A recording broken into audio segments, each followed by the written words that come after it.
Listen up, knob cones. The following episode of Blackwell Podcast contains spoilers for all episodes of Life is Strange.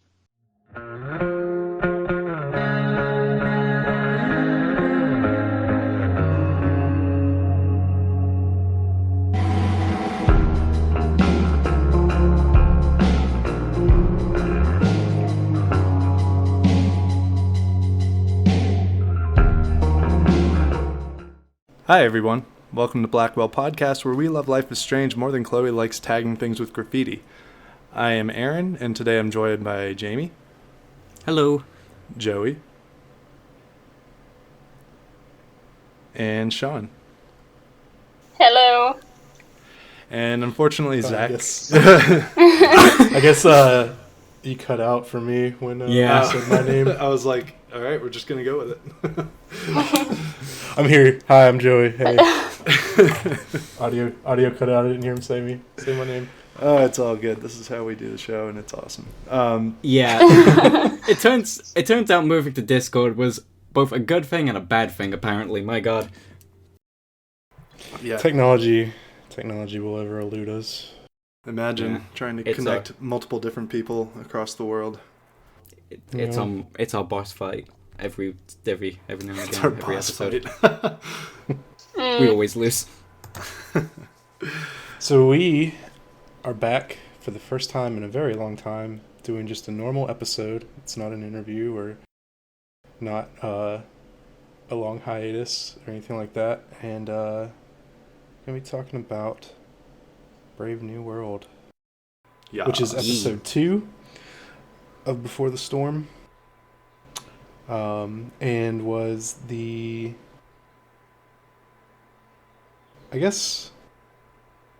was the longest episode. I don't know if you'd really call it the crescendo of the game, but I'd say it's like the climax, at least. Yeah. Maybe. All right, so I guess crescendo is a good word. So We'll go with crescendo of Wait. the what? Wait, hang on. I'm just thinking. I'm trying to remember what they mean.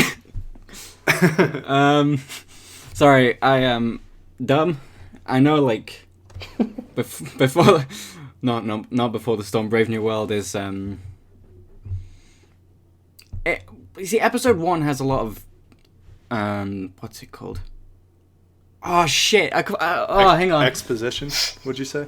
It has a lot of shit. It's an introductory episode with we're introduced to characters. Kind of episode 2 is like a continuation and a follow up to that, if that makes any sense. Mm-hmm. Which adds a little bit more depth to these people. Yes. Yeah, and episode 2 is really where the big points of contention come out. Yeah. Yeah. It was a long episode. It was about 5 hours. One of the, if not the longest episode of Life is Strange. Mm-hmm. Yeah, I remember though. I didn't start playing it until like midnight, and I was up till 6 a.m. But it was worth it. Always. Yeah, it was a tough one to do in one sitting. Yeah, totally.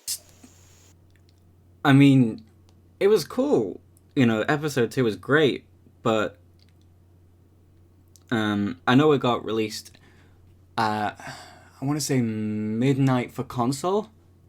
But it got released on Steam for like 5 p.m. in the UK.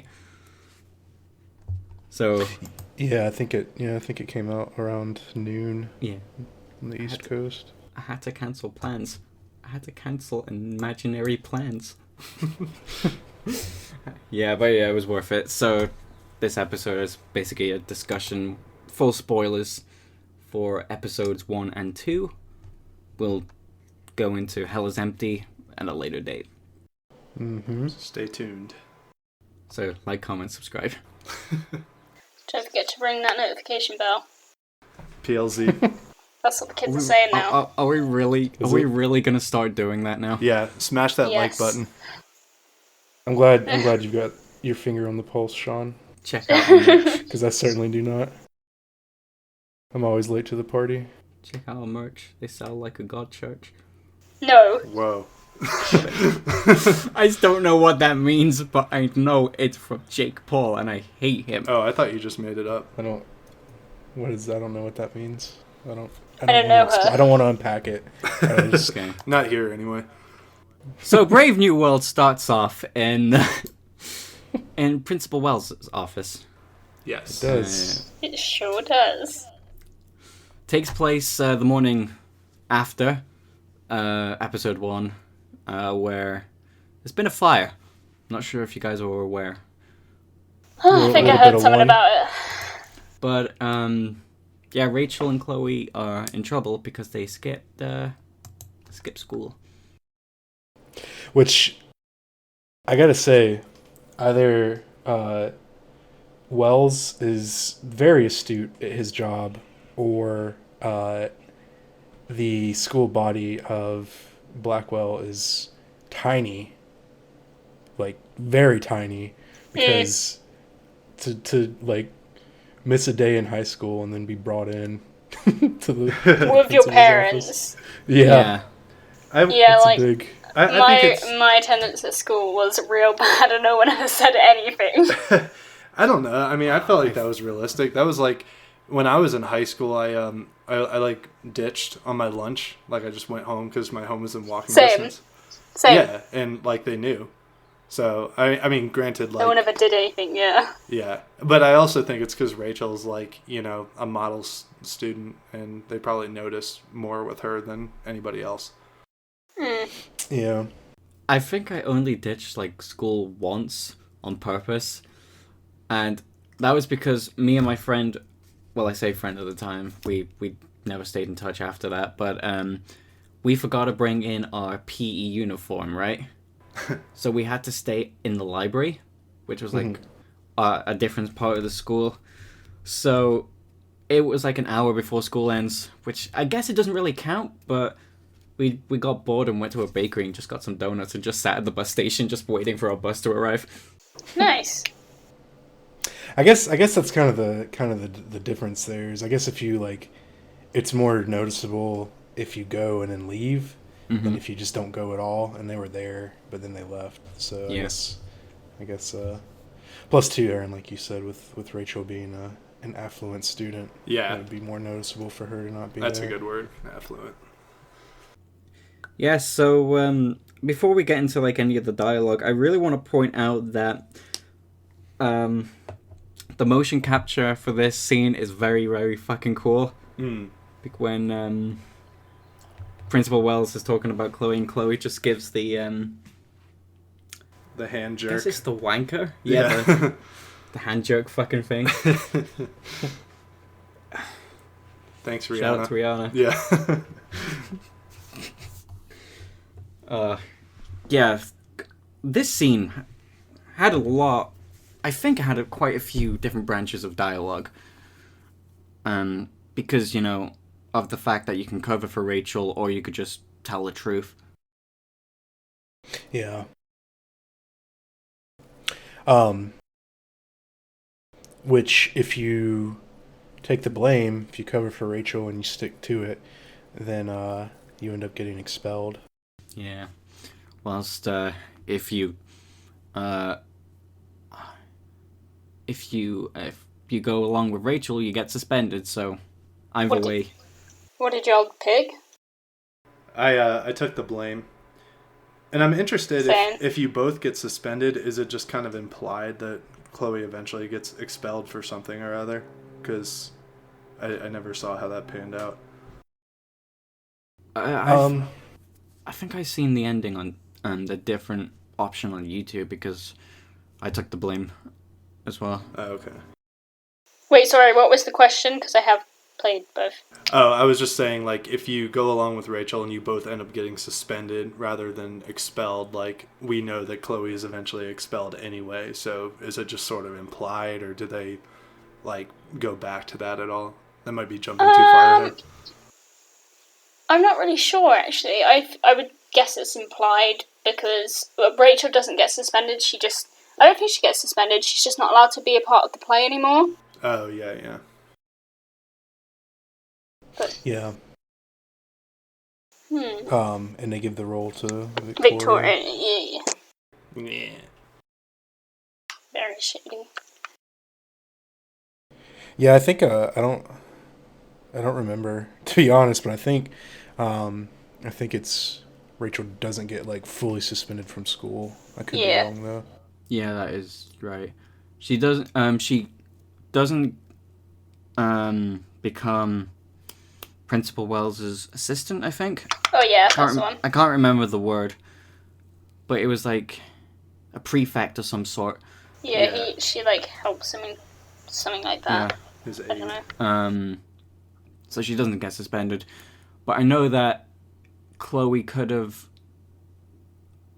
like redeemed herself or like enrolled again in September or something, in August or September, if you went along with it, but fuck it. Yeah. I mean, Rachel has them eyes, right? Dem eyes. Fucking protect her. Yeah, well, that was, I was just like, anything for my queen. Yes. Yeah.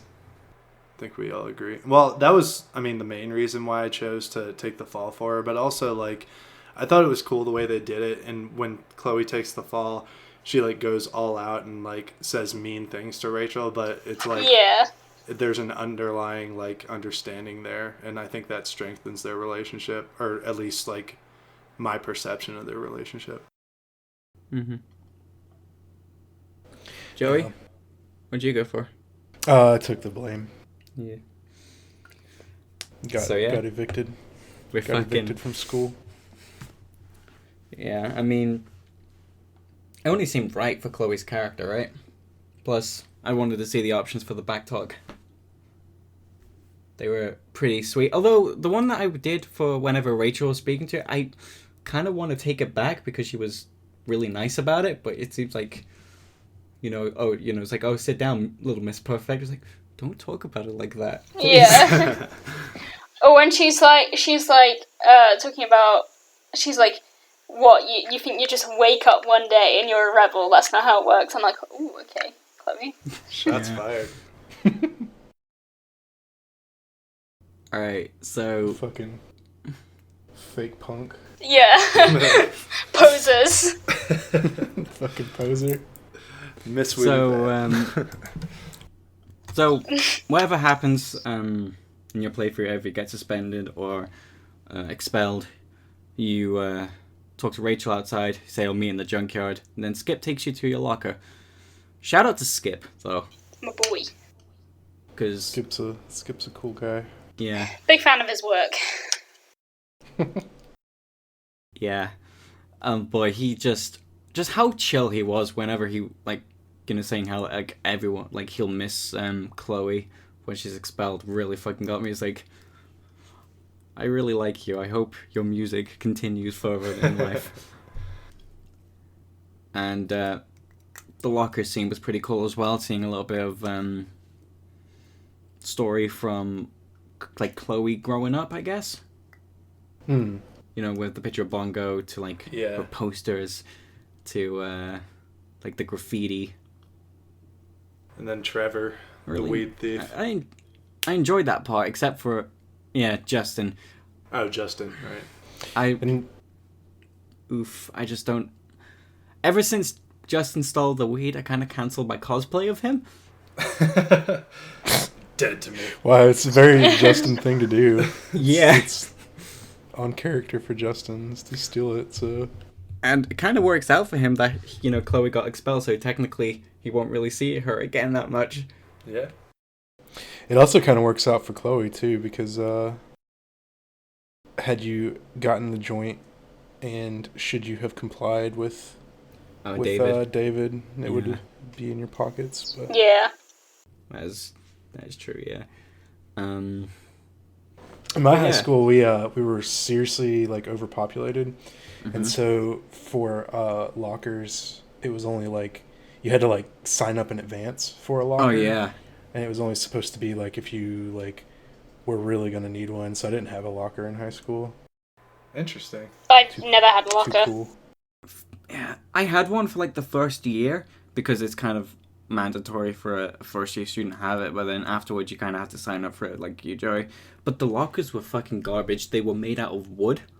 What? And the numbers were... They don't...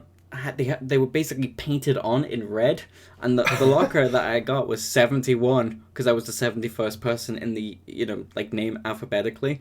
Mm-hmm. So right across mine was 69. So every time I was there, opening, getting some stuff out my locker, and the guy next to me, I kept on just going, nice. Yeah. Yeah. So anyway, here so when Chloe decides, she's mad because of Justin stealing the weed, so she wants to vandalize the place. So she goes to the. Well, I don't think that's That really tipped her over the edge. Yeah, that was the straw. God damn it, Justin! You were the only reason I'm mad, and now I'm going to vandalize this school on my way out. I mean, it kind of was like the little push, right? Yeah, I mean, I guess. Yeah, I guess she was already mad, so she was like, "Damn, I'll just get my weed. This is the one last good thing I have." And then. No, I like to believe that everything was just fine, and then that just threw her over the edge. I love that scene though, where she goes to the bathroom and the daughter song kicks in. It's fucking so good. This is one of my favorite scenes in the entire Life is Strange franchise. Actually, same for me. It was a good one. I felt like it was nice to see Chloe give the big F you to Blackwell, even though it kind of hurt me a little bit saying that. But I was really cool up until the part she looks at the fire bell and just That really hurt me. Sad it really mean. did. Sad mean. Yeah. There's your Easter But I mean, egg. the graffiti in that was really well done, especially the big middle finger on the floor. And the wings. That's really cool. Yeah. Yeah. And Props to her and her ability with the Sharpie. Mm-hmm. And to anyone who is unfamiliar, the song is No Care by Daughter. What? You cut The out song. for me. The song is No Care by Daughter. Oh. So good. Highly recommend it. It's a good song. It's a bop. Yeah, it definitely is. Oh, Sean, what's the difference between a bop and a jam? They're kind of along the same lines, but a bop is something you want to bop to, Or a jam is just I don't know, they've just got a different vibe to them. A jam is kind of like a relaxation kind of thing, I guess. Yeah, jam is whilst a bop is something you dance to. Yeah. Yeah, when I say this song is my jam, it's something that I'll just I enjoy it, I want to call out, this is one of my favorite songs. A bop, I guess so. It's going to get me up out of my seat. I guess so, but that's the Brit speaking, so it could be completely different for the US. Yeah. When I think of jam, I think of something that I'm super into. Yeah. And then bop is it's this is a groovy little tune. That's basically how it Cut is. a rug.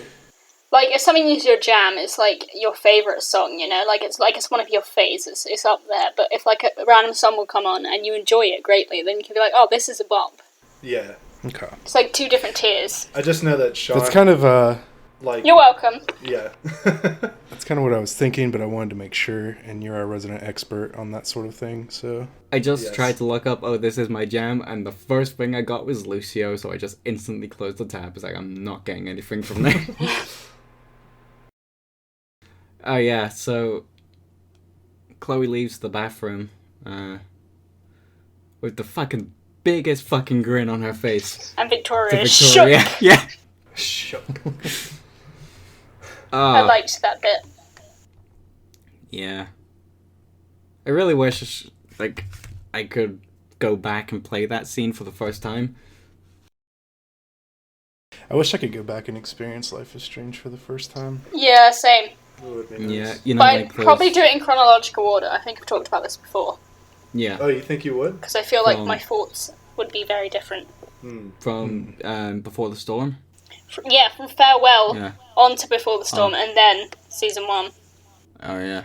That would be interesting. Yeah. You should find Where a are the friend. Men in Black when we need them? Yeah, exactly. Should find somebody who hasn't played any of the games and just watch them play and see what they think. There was someone that I actually followed on Twitch who actually played Before the Storm before playing Season 1. Ah, nice. Did you, follow up with them? I can, and I'll let you know by next episode. what they thought. Yeah. Yeah, what they thought I'd be about really season 1 as a curious whole. as to like even which one they like better. Yeah. Right, I'll definitely talk to them about it. That's the worst part about experiencing something like that really, really shakes you is that you only get that experience once. Like, yeah, I know what you mean, but I kind of relived that first moment again. It's like if you listen, fucking hell, you guys know what I mean, but I'm gonna keep it obscure for the audience. It's like when you stop listening to an artist for a few years, right? mm-hmm. Then you start catching up, and you've realized how much music you've actually missed. Yeah. So you kind of relive that Yeah, it's overwhelming. artist again. Yeah, that fucking happened to me this week, and I was like, "Fuck yeah!" That's more of a nostalgia thing. Yeah. No, I mean listening to their new stuff. Oh, gotcha. So, But I had that happen with the Mountain Goats. There was a while I used to listen to him, and then or him. Well, he's got a band, but and then I kind of for whatever reason stopped listening, kind of forgot about him, and then I recently came across him, last year, I think, year before last. I can't remember. Time means nothing to me anymore. And it was like, oh man, I forgot how much I loved you. yeah, I actually Welcome haven't back. listened to them at all. Welcome back, WB. You just reminded me of a really fucking weird thing that happened in an old house I lived in. Was it Ghosts? Oh, I ghosts? love those boys. Did you say ghosts? Yeah, was it Ghosts? I mean- No, I mean, what was the music? Or was it Mountain? Mountain Goats. Okay, yeah. So, I woke up one morning, and it's not the house I live in now, it was the house before, right? Mm-hmm. 3 goats were in the back garden. And my dad was really concerned, so he made a Facebook page for them saying, "Do you know who these goats are?" It was really weird because I think the ram any of them- tried... What? Nothing. Go ahead. Well, the leader of the group tried to ram my dad in the leg, I think. What? I would Yeah, like he to felt meet these attacked. goats. I don't I was know what gonna- they are. I was gonna ask if any of them offered to let you live life deliciously, but that's a very No. niche reference. I'm not familiar with that. It's Black Phillip, the goat from The Witch, who's Uh-huh. like Satan's augur. Mm. Yeah, Yeah, I need to get on that. it wasn't. I should have just not even done it. It's fine. I really hope someone in the comments gets it. Anyway, so we get to the parking lot of Blackwell, where we see our first graffiti option on the stage light in the white pickup. And did you guys go for weed or anarchy? I did not even notice that. I think I went for anarchy. Man, I scoured that I parking think I lot. did I didn't even see it. Yeah, it was kind of easy to miss. It was one of those ones where it was like in season 1 with some of the photos where you have to be angled just right. Like, Yeah. The bus one was the worst yeah. for the photography in season 1. I think I went with the anarchy one. I think if the people who did go for anarchy kind of had it imprinted in their head from the Before the Storm logo, I guess, since it's kind of in the background. Yeah, little subliminal. Kind of a dumb theory. I would mention the optional conversation here, but I really don't want to. With Elliot. Yeah. I mean, there's not a lot to it. I mean, there is one thing that I didn't do until Oh, Alex yeah, I just remembered that. Alex decided, we should do it on the actual live stream, the way we hugged him. Oh yeah. It's my favourite thing, because even if you do hug him, Chloe just looks so uncomfortable. Yeah. Like, she just looks so displeased with everything that's going on. And I appreciated that they didn't try to, like, shoehorn it like they kind of did with Warren. Like, I mean, I guess it was always based on your choice, but, like, this one seemed much more true to character for Chloe. Yeah, totally. Oh yeah, I should say, shit. It slipped. Never mind. It's lit? I think the main difference between Warren and Elliot, being that with Max, you kind of, it's like, it's not a, like, retroactive look. It's not a, like look back on events that have already happened. With season 1, it's like the events that are going forward, so it's like, it's more of your choice if you want to give him the time of day or not. Yeah. But then with Elliot, it's like, we know that Chloe never really paid him no mind. That is true. So yeah, there's nothing really we can take away from the conversation except you tell him, you know, what happened in Principal Wells' office, and then you just, I think that's it. You really just go to David and Joyce, right? Yeah, well, he'll like offer to take you to the play. Yeah, but it doesn't really have any impact on anything. Yeah. I suppose that's kind of like go ape with Warren. Like, you can decide to, but does it matter? Go temp? Yeah. Doesn't really have the same ring. Wanna go temp? Go, shake. Go shake. Yeah. Spear. Nailed it. Anyway, so... Oh my god. I just thought of a really fucking dumb joke. I'm sorry for this, everybody. No, you're not. Let's hear it. Someone in the audience during the Tempest, insert John Travolta. Damn, that's a pretty good fucking shake. Hey! It's a stretch, I know. I mean, anytime you mention John Travolta, it's a win. So anyway, Joyce and David. Yes. They disappointed either way. Mm-hmm. With you. Son, I am disappointed. And basically, you can. It's more all about David mooing.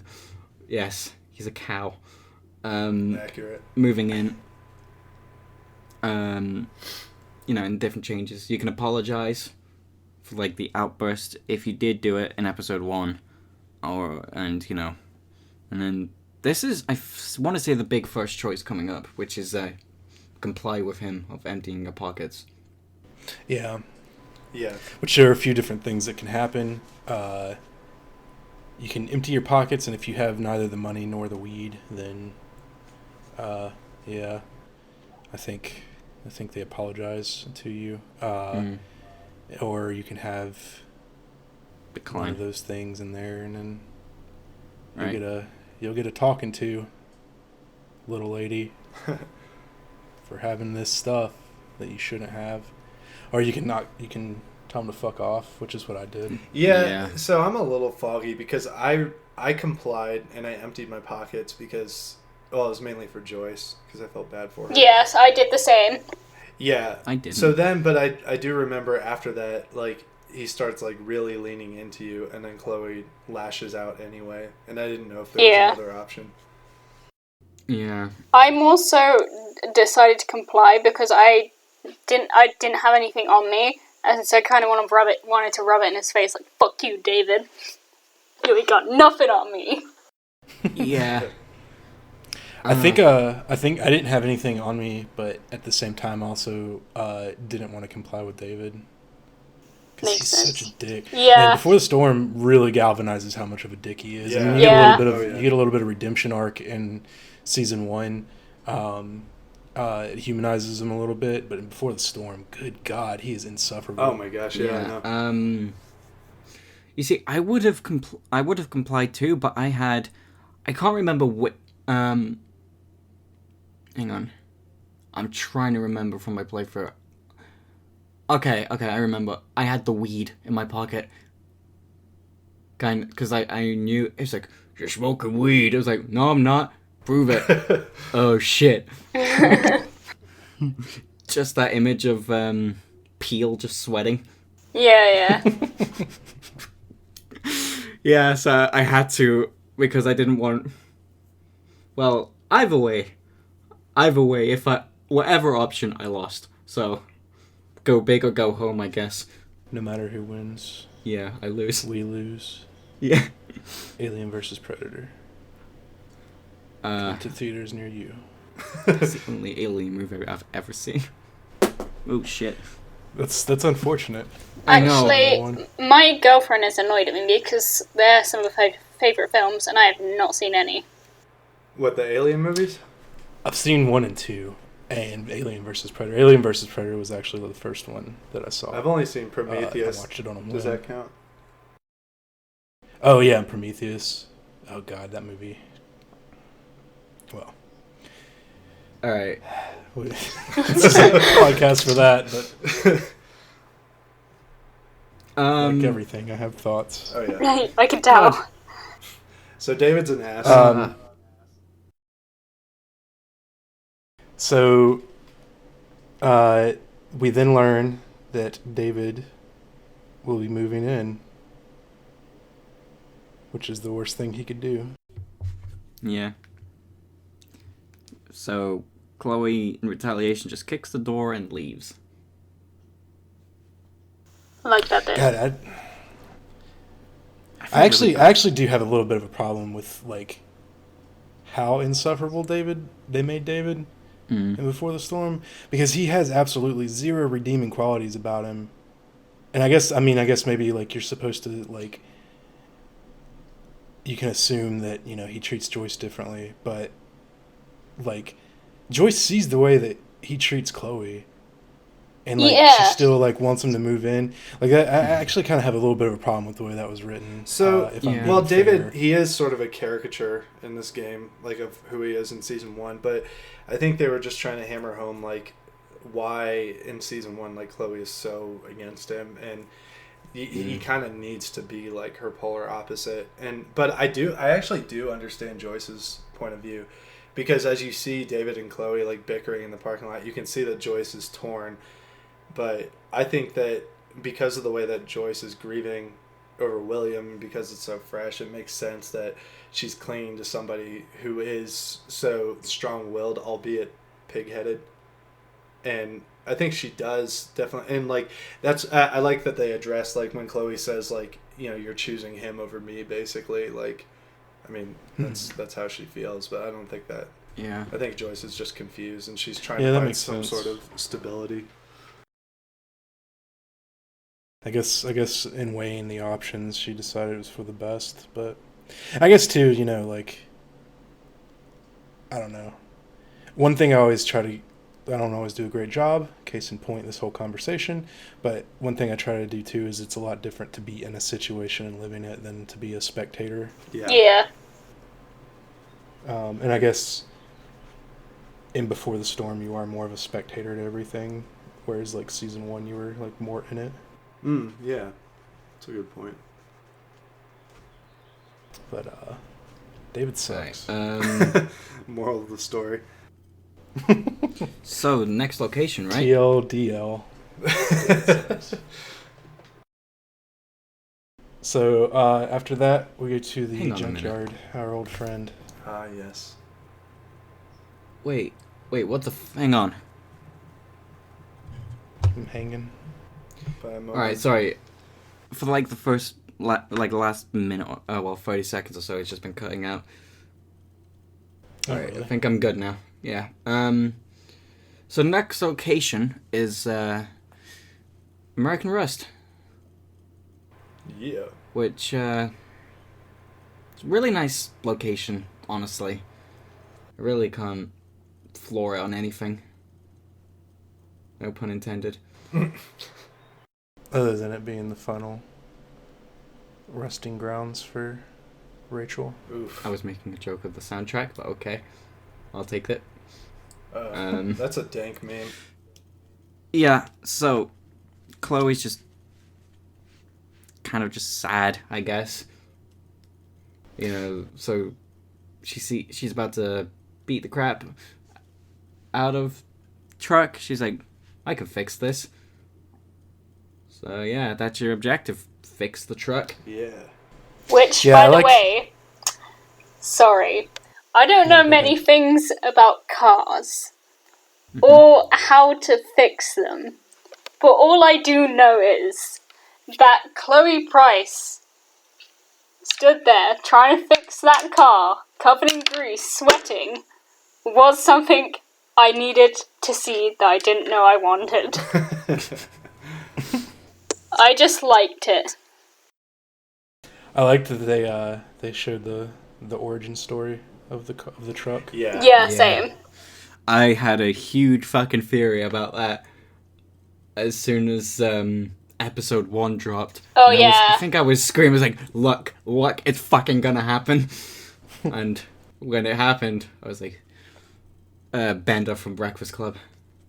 Fist in the air. Yeah.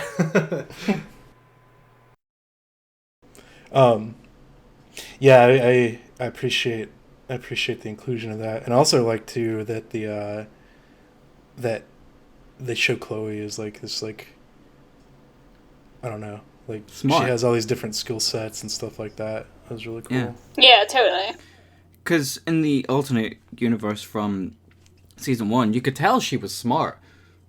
And it's nice to actually see this side of her, you know, because, you know, she's, like she said in episode 1, I believe, in one of the options with Two Truths and One Line, that she likes science, it's just, she just finds it hard to keep interest in class.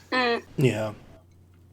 So, yeah. I think Nice to one see of the that reasons I liked it as well is because I feel like everyone kind of knows that Chloe is a lot smarter than she makes herself out to be. And you don't really get to see her use, like, her skills that often because she's never given the opportunity. So when you do see her kind of, like, either talking about science or using just, like, being intelligent, like, that sounds shitty, that's not what I mean, but you know what I mean. Yeah, I don't know, I think it was nice. I feel like, because she's a smart girl, she deserves only the best. Yes. Sweet I was little proud angel. of her. One thing that I did like about this scene is, I know we're kind of like shooting all over the place, but I like how you get to customize the truck a little bit. Yeah. Yeah, you get to pimp my ride. Yeah, Pick a mix. MTVs. the light, the seats, and the whole. Yeah. But Few different choices for each, and then also the bobblehead. Yeah. Did you all do it? Did you get the bobblehead, or did you miss out? I think I got That's everything. Yeah. I think I got it as well. Yeah, I got it. Yeah, I definitely got the bobblehead. Oh, you forgot to pick up her beanie in the first playthrough, didn't you, Jamie? Or was that someone else? Oh, that was me. I was so mad that I forgot it. Well, I didn't see it. I restarted my playthrough on my save. I did every single choice except I made sure I got the beanie. I was like, yes! You know, like, now this playthrough feels complete. I'm not telling Chloe how to live her life, but there is no way in hell I would just find a beanie in some rusted out truck in the middle of a junkyard, and like my first thought was, let me just go ahead and put this on my head. I don't know. I might have done that when I was 16. I wash it a little bit, you know. Yeah. True. I'm not telling. Obviously, it didn't hurt her, so. And it became part of her brand, so. Man, I found it, but then I couldn't find the. I didn't pick the outfit where she wears it, so it was all for nothing. Because there's only one outfit where she puts it on, and I wear that outfit. Mm-hmm. But that's a little bit later. Yeah. So, there are some graffiti options around here. One being on the boat. Mm-hmm. Boy, my mind's blanking. I should say, I haven't really played this episode in particular since Joey and I went through it on the extra live stream. Yeah, that was A few months ago. I played it too. Yeah, it was back in November. So just trying to remember off the top of my head is a little bit iffy right now. So I haven't played it in a while either. I'm looking it up real quick. Don't believe me. I love the episode. It's just life has been busy. Amen, brother. Right. Okay, I got it. So, wait, do I? Me about anything. Okay, so, alright. So, yeah, it's just the oh, no, hang on. The bonnet? The car bonnet on the boat? Yeah, I was thinking of a little bit later on, but... Do you call a hood a bonnet? Is that what you're saying? Yeah. Okay. It's UK terms. I'm sorry. Me bonnet. Me bonnet on the car. No.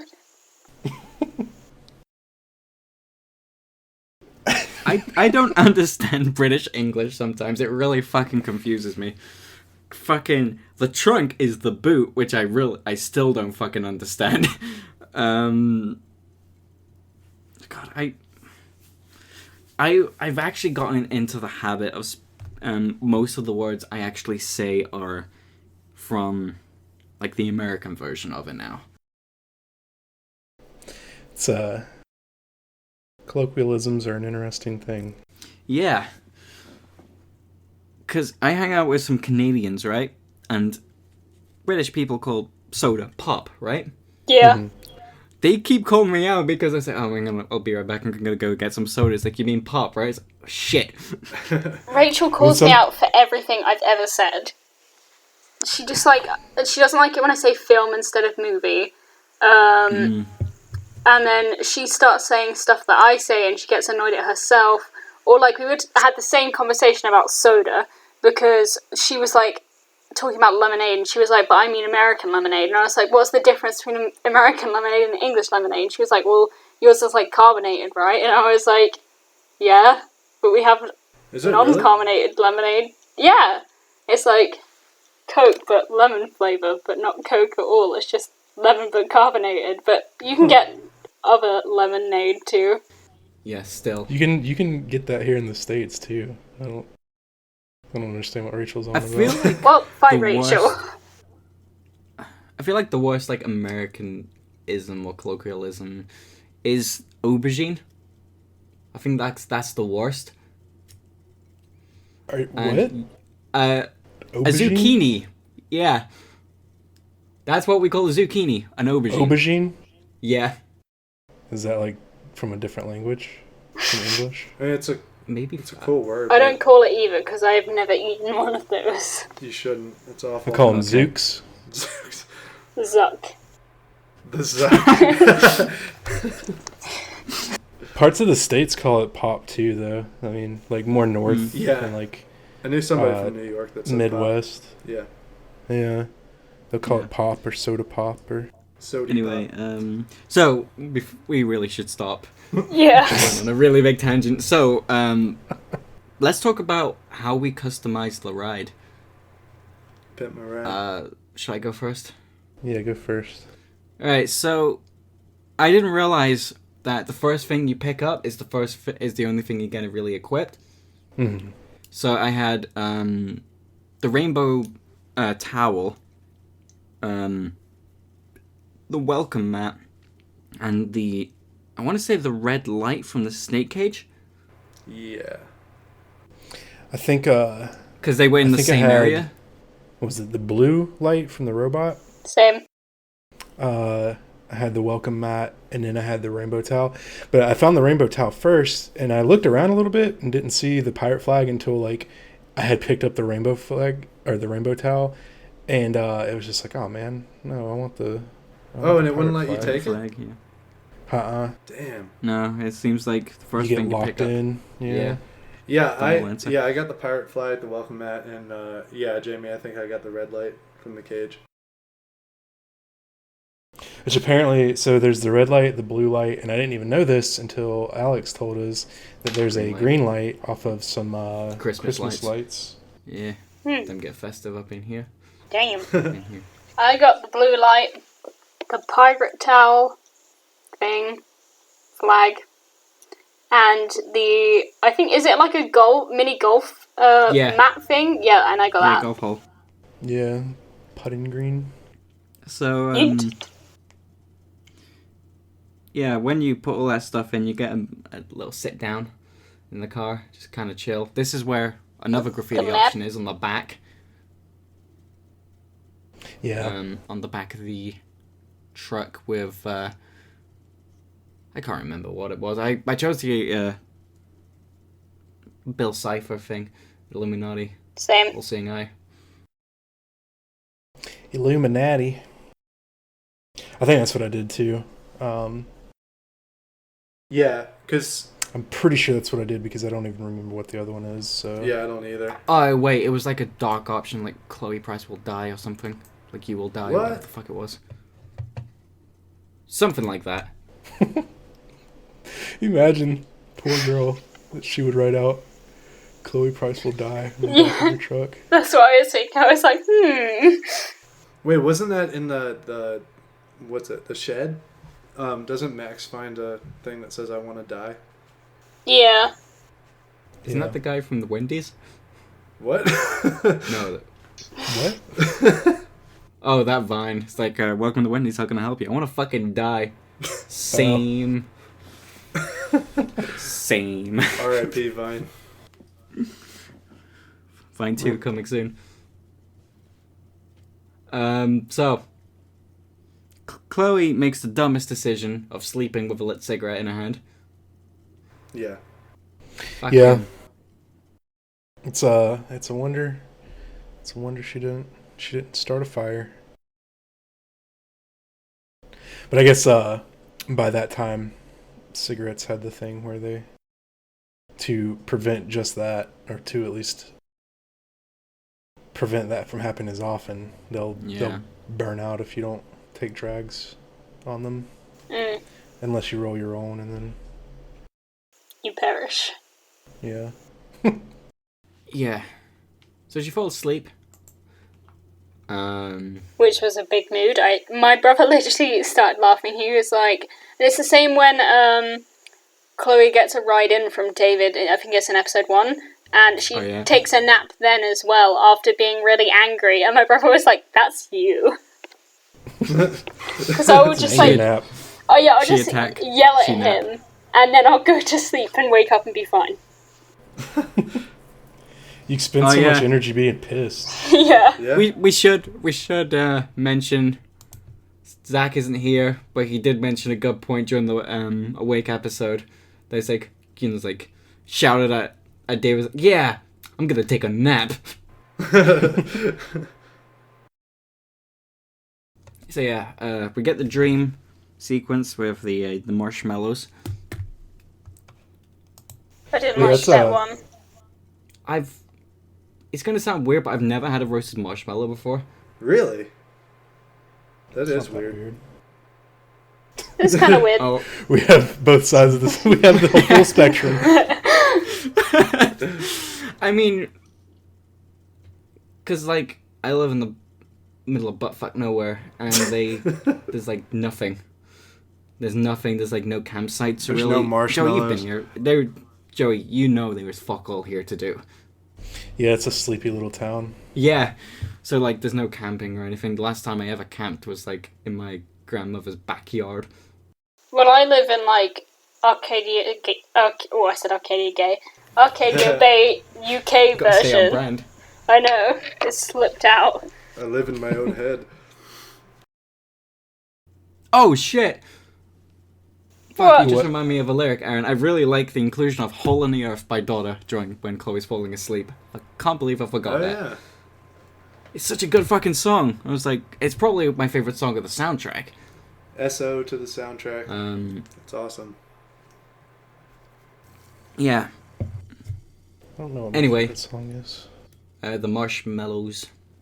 Yes. Luckily, Yeah, so you have an interesting conversation with Harvey Dent. Stop. Sorry.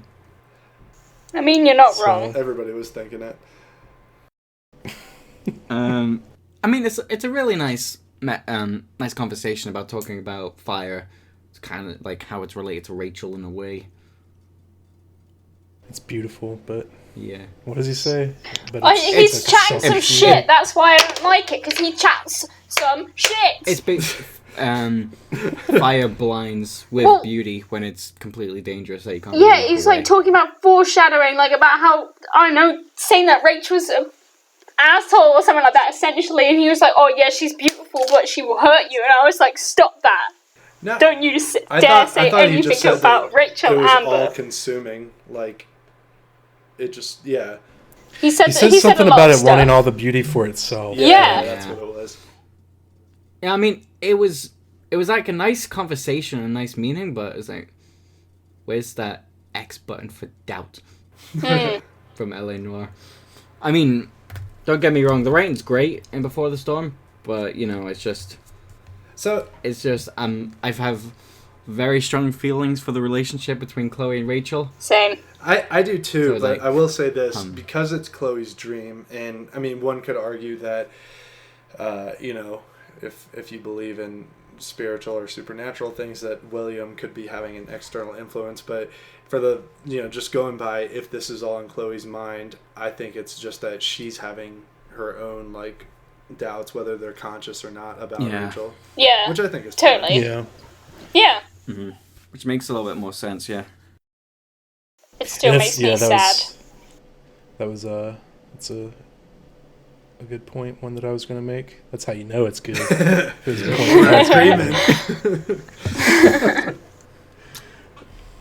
Hold up. Hold the fuck on. Hang on a minute. Okay. I'm sorry to change the topic, but I'm alright, so I have a can of Dr. Pepper that I've been drinking from, right? Okay. It literally says on the can, what's the worst that can happen? Is that for it? I feel attacked. Come on, drink it. Did you, I Drink mean, it, buddy. What's the worst that could happen? Don't you trust a doctor? Drink it, pussy. did you Anyway. grab it from across the room with your web? No, it's like an 8-pack and I'm already like halfway through it. Nice. I'm drinking orange juice. I mean, what's the worst that can happen? Gripping and sipping some water. Fucking the sip memes. Anyway, so William does the 1 mil face reveal. And There's a dang old bird pecking Yeah. at it, being gross. Yeah. It's pretty dark. and Rachel wakes Chloe up. Honestly, Rachel's luck. My God, I would love for her to be my stylist. Oh, I thought you said luck, and I was trying to figure out what you were talking about. My luck. Look, Look. it's my accent. I'm sorry. It's okay. She's got a great look. Yeah. Please. Oh, yeah, but luckily we get a little bit of that later on. But We have a nice little chat in the truck. we get a nice little interaction here with Rachel and Chloe, just kind of talking about the night before, talking about, well, kind of a therapy sesh. Yeah. The last night part really got me. Like, my friend, you know, did something pretty wild last night. It's like, well, I'm assuming your friend, who I say is really, like, dashingly beautiful. It's like, I mean, A little flirt. yeah. Love those kids.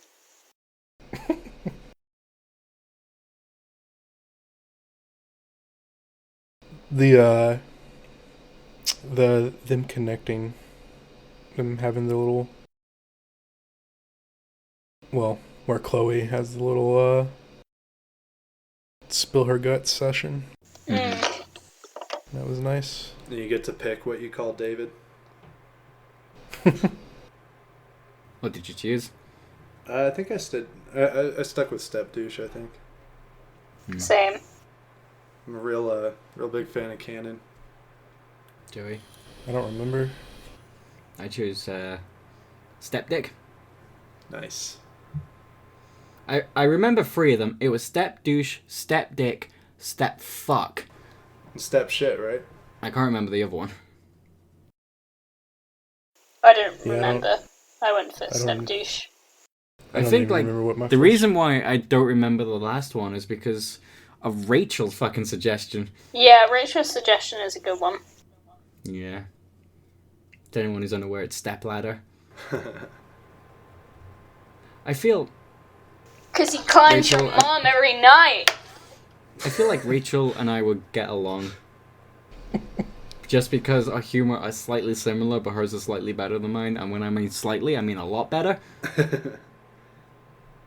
Yeah, we like Rachel. Well, she got along with everyone. Yeah. True. That's the one place that we fall apart. She's not much for conversation these days, though. Oh, Joey. Do you know I the feel date? Yeah, Joey. What? It's April 22nd, It's the day that Rachel goes missing. oh snap! I didn't even Like know. I said. Like I stand by it. It really cuts deep, man. So my buddy just texted me, I didn't want to mention. well, yeah. I didn't want it coming up today. Well, now it's out there, I'm sorry. and Oh, got to deal with it. yeah. So you guys have an idea when this was recorded. So I guess talk about the night before and talk about Rachel's dad, and say that she's late for the Tempest, so she leaves you some clothes. Yeah. And that's when you can pick the outfit du jour. Yeah. And if you have I the beanie, one of the outfit choices allows you to wear said beanie. I believe it's the raven hair. I thought the beanie was Yeah, with the. I think so. Sure. Was it? Yeah. With I thought she wore it with the dark red shirt. Yeah. Yeah, that was the raven hair one. Oh, okay. But there is like a cool part where you get to see Chloe kind of build the den a little bit Yeah. and sign another graffiti option, which is the only graffiti option in the game, I think. No, there is another one, which I won't talk about because episode 3 spoilers, but, the Chloe was here. Oh, yeah. Nice. Yas. For my birthday, my girlfriend got me a hot dog man shirt, much like Chloe's. What? Oh, nice. Yeah. She knows me well. Yeah. She's not played Life is Strange, though, which is problematic, if you ask me. But she supports I mean, I want to say good on her for knowing who Hot Dog Man is, even though she hasn't played the game. Well, because she was looking for, like, Life is Strange shirts, and she remembered, obviously, I had my Hot Dog Man mug. Rip. Yeah. He's no longer with us. Oh yeah, didn't one of your flatmates destroy it or something? Yeah, one of them got drunk and, like, dropped it.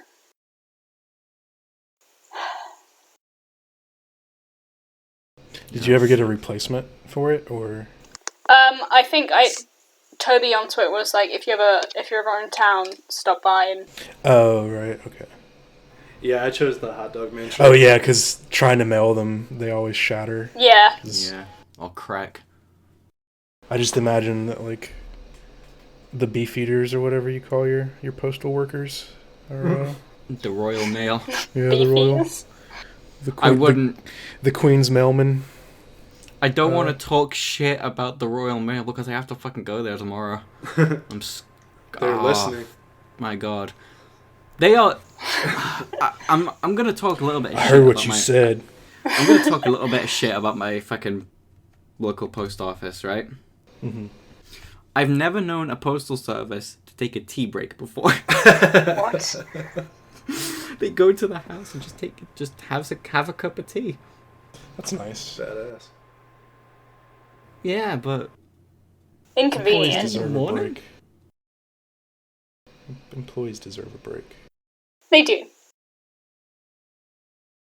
yeah, I guess.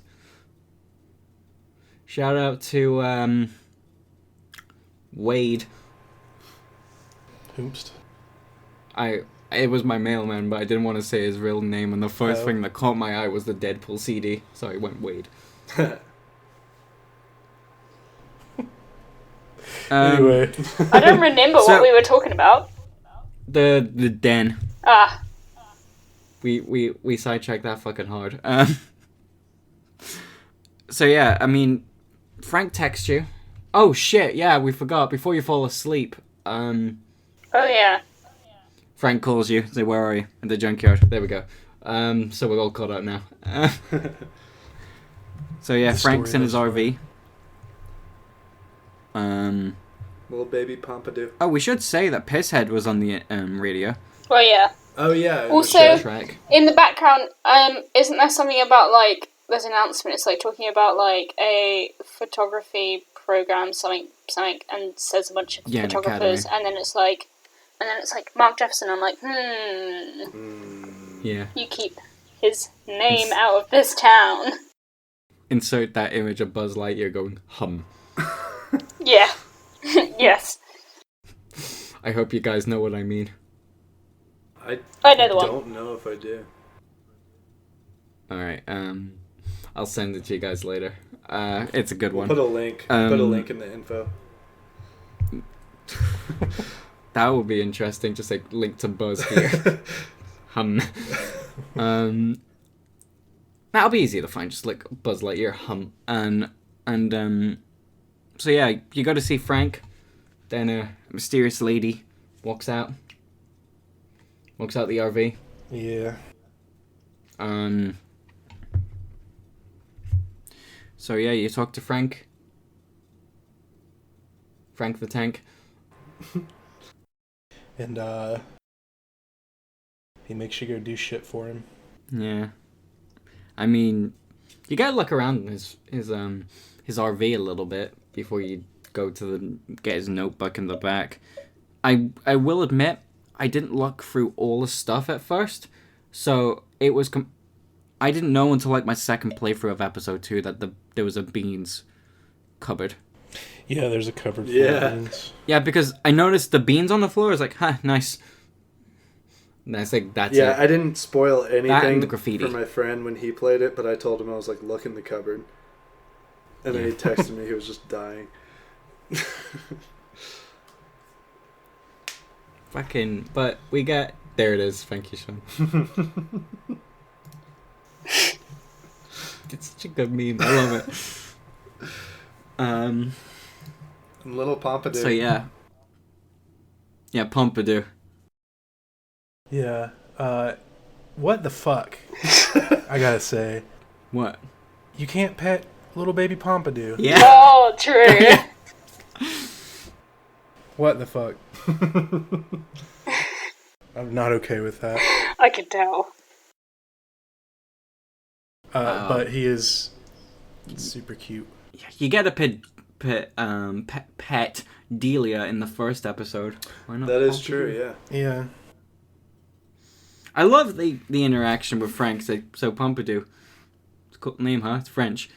And then you ask what French for. It's like, does it look like I speak fucking French? It reminds me of like a counter in a video game. I have no idea what video game it was, but it was a clip from some guy streaming it on Twitch. He's like, so what'd they say? And the streamer's like, I don't speak Japanese, dude. Then his NPC goes, well, his playable character goes, I don't speak Japanese. He embodies. God. Yeah. I kind of love those interactions where it's obvious, but... I also like, if you Pretty look on fucking Frank's sweet. laptop, you can see like his Google searches for like, can you feed dogs raw meat or something like Oh, that. how do you make... He's like, when can my puppy start eating steak? Yeah. Asking the real Yeah. questions. So you find out you're on the way to Blackwell. to talk to Drew, to get some money from Drew because he owes quite a bit from selling opioids. And you get to backtalk a little bit here to kind of find out a little bit about the woman who entered left the RV. Did you guys do it? I did, yeah. Wait, do what? Sorry. Aaron, Sean? Yeah, I did. Wait, Did you succeed? Yeet.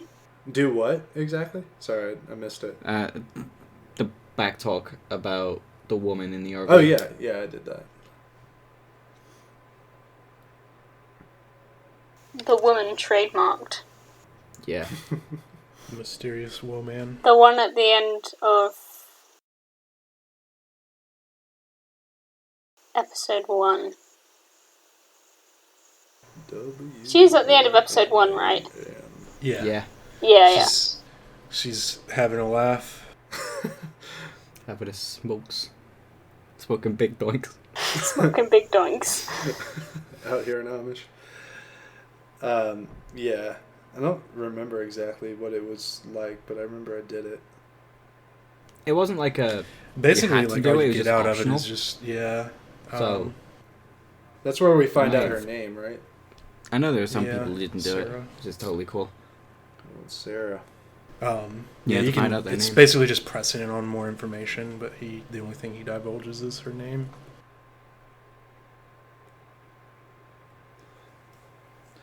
So then we talk about the mission. Oh, yeah. Yeah. What you gonna do is you're gonna go in there. I don't know where I was going with that. Get my money. What you gonna do when they come for you? Leave. But before we have to get into the dorms first, guys. Yes. So we Oh, yeah. skip again. This part killed me. So we have to get the keys from... Keys, please. No. No. We have to get the keys from... It's a puzzle. I'd say it's a puzzle, right? I don't remember. If we're being honest here, That's I well. don't remember what you have to do. I'm not passing judgment. You but this have to- seemed like one. You have to scare the birds. Yeah. The verbs. Scare the bird, and then you gotta kick the sprinkler. Oh, okay. Yeah. And then I fight had with such Evan. a hard time with this puzzle, and I don't know why. Evan was annoying Everyone- the crap out of me. Everyone was really coming for Chloe. It was kind of roast Chloe day because Evan was like being a dick and like dragging Chloe. And then Samuel's like talking about how Chloe's like lonely and roasting her about how she behaves and why she acts the way she does, and Chloe has a bit of a shock to the system. I want to forget Samuel, to be honest. Really? But why? I like him. I mean, I like Samuel as a character. It's like my one big criticism about Before the Storm is the voice of Samuel. Oh, yeah. Yeah, it was a bit off. It was definitely, it seemed... It definitely like Out of took me out character. of the game a little bit. Yeah. Like, oh. But characterization was fine. It's just performance was a little bit iffy. Also, too, he like never spoke in third person. He seemed like a not Samuel, like Samuel, like almost Samuel. Which, I mean, I guess you could chalk it up to he just gets even weirder through the years if you wanted to do that. Mm-hmm. But yeah. I should say there's two graffiti options here. One in the cement, and then one on the back door of Samuel's Little shed. tool room. I don't think I did the cement one. Yeah. It's kind of like one where you kind of got to line it up properly. I had a... Well, you got to step through it, actually. Yeah, you gotta, like, walk through it. Yeah. Cement walk with me. It was cool. It was cool, though, that the footprints that were in it. I thought that looked good. That was a good-looking effect. I had a hard time with the second one, with the door one, because it's like I couldn't figure out, like, because it has to happen after a certain event. I can't remember what. Like when right Samuel now. goes to fix the sprinkler. Yeah, and when you get the keys. Couldn't figure it out. I remember having to ask you, Jamie, about how to do it. Because I'm bad at video games. So we all Same. are on some level. Yeah, so after that puzzle, you use the keys, but the door opens anyway for Skip. Skip's like, hey, what you doing here? You shouldn't be here. And I think you have to backtalk him, right? Yep. I think you do, yeah. I felt hate really doing bad this. about that. Yeah. God, I didn't want to hurt Skip, but I actually failed it the first time, and it was the only time through Before the Storm that I actually reloaded the checkpoint. And Fuego Mid-playthrough. Utero. Yeah. A classic Because, line. like, he's like, oh, dude, I really like you, and I know I want you to pursue your music, but I don't want you to quit, dude. Please, just fucking stay. Yeah, so No. what that was, happens when you fail? Oh, he quits his job because he's just frustrated with everything. Yeah, and then he roasts Shouts at Wells. Wells. But he goes on to become successful, so you know it's okay for him. Yeah. Yeah, I felt really bad about that. That one felt like the most like Alright. So, manipulative out of all the back Yeah. talks. Yeah, thus totally. far. It's because it's like, man, I don't want to be shitty to you, and I'm having to be shitty to you just No. specifically for this one thing. Mhm. It sucks. Feels bad, man. Does. I mean, the backtalk challenge was... I really didn't want to do it, but you kind of had to. Yeah. I mean, I guess you don't have to, but you do Yeah, have but- to. Mm-hmm. I mean, we do get some pretty cool, the good in Fuego Utero, like you mentioned earlier, Sean, but, yeah. I think just I felt picked the option where Chloe's like, did you just look at my tits? And I was like, that's not what I expected her to say.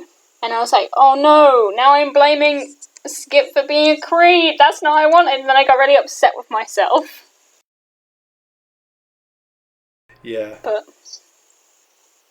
Top 10 anime betrayals. it really was. And he just gets so upset, and I'm just like, this isn't what I meant to happen. Oof. Yeah. Skip deserved better. He did. He Yeah. really did. Oh yeah, you also talked to Steph, Oh Oh, yeah. yeah. Oh, yeah! and Sorry. she asks if Rachel if- was single. I obviously said... I love the way I she didn't- delivers that, I though. didn't say yes. Like, Steph is like, I think she's so cool. Oh, God. I remember she said to Chloe, are you planning to go see The Tempest? You say no. It's like, shit seems boring. It's like, I'm the stage manager. It's like, Yeah. no.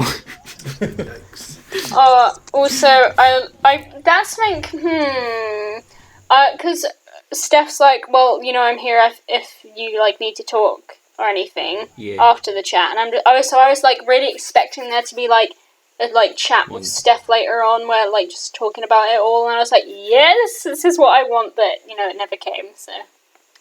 Very sad. Rip to our fallen soldiers. Right. Pour one Shall we out. go into the dorms? Yes. Let's go into the dorms. Okay, hang on. I'll be right back. I need to go in the dorms first. I'm kidding. Dumb joke. Probably my worst one. So we go Don't to the sell dorms. yourself short, buddy. Oh, there's been worse. I just can't remember. So we go into the dorms to get the money from Drew. There is a way. There is something you can do by, which is get an optional graffiti. On Elliot's whiteboard. Oh yeah, if you go into his room. Yeah, I was mean about it because Just didn't really like him. Which that's actually a and I guess interesting, for lack of a better word, that whole segment of finding Elliot's poetry and all that. What did you guys think about that? Didn't like it. Yeah. I give that 2 thumbs down. It's a no from me. It is. I'm gonna keep it real with you, Chief. I honestly didn't have that big of a problem with it, just because, I mean, if you wanted poetry not written about someone, then you would have, like, no poetry whatsoever. I mean, true. That's a good point. But to be fair, and this is something I mentioned before, to be fair, though, it is pretty jarring to, like, to kind of, like, to find that about you, you know? Yeah. Like, so it's not like it's a completely, like... I think I see it as harmless, but still jarring, and I can still see, like, why there would be, like, issue taken with it. But I think, like, the act of, like, writing poetry about someone is, like, I don't know. Like, that doesn't seem like that big of a deal to me, personally. You feel free to tell me how wrong I am in the comments below. No, I mean, you do bring up a good point. Is basically, if whatever way you do find an inspiration for creativity, you know, and you feel comfortable with that, I mean, by all means do it. But I feel like I just didn't like the nature of the poetry. Yeah, I thought some of it was just like, if it was bad just taste. like, yeah, I don't know, like, it just got like a little too creepy, a little too dark in parts, and I was like, questionable. But if you'd just been like, oh, Chloe, you are so beautiful, or something like that, I would have been like, he's right, I'll allow it. You're right. Yeah. So anyway, we go to Drew's dorm room. Get a look around a bit. Get to see sleeping bag on the floor. Yeah. That was one of my favorite little things. Like seeing that sleeping bag and all the little, action figures on the floor. Yeah. It's really sweet. And we got to find the money, which is in a locked container. How long did you guys take to actually realize what the code was? It took me like 4 tries. I figured it out pretty quick. John? The code? Yeah, how long did it take you to realize what it was? I think I got it pretty early on, because I was like, I thought like...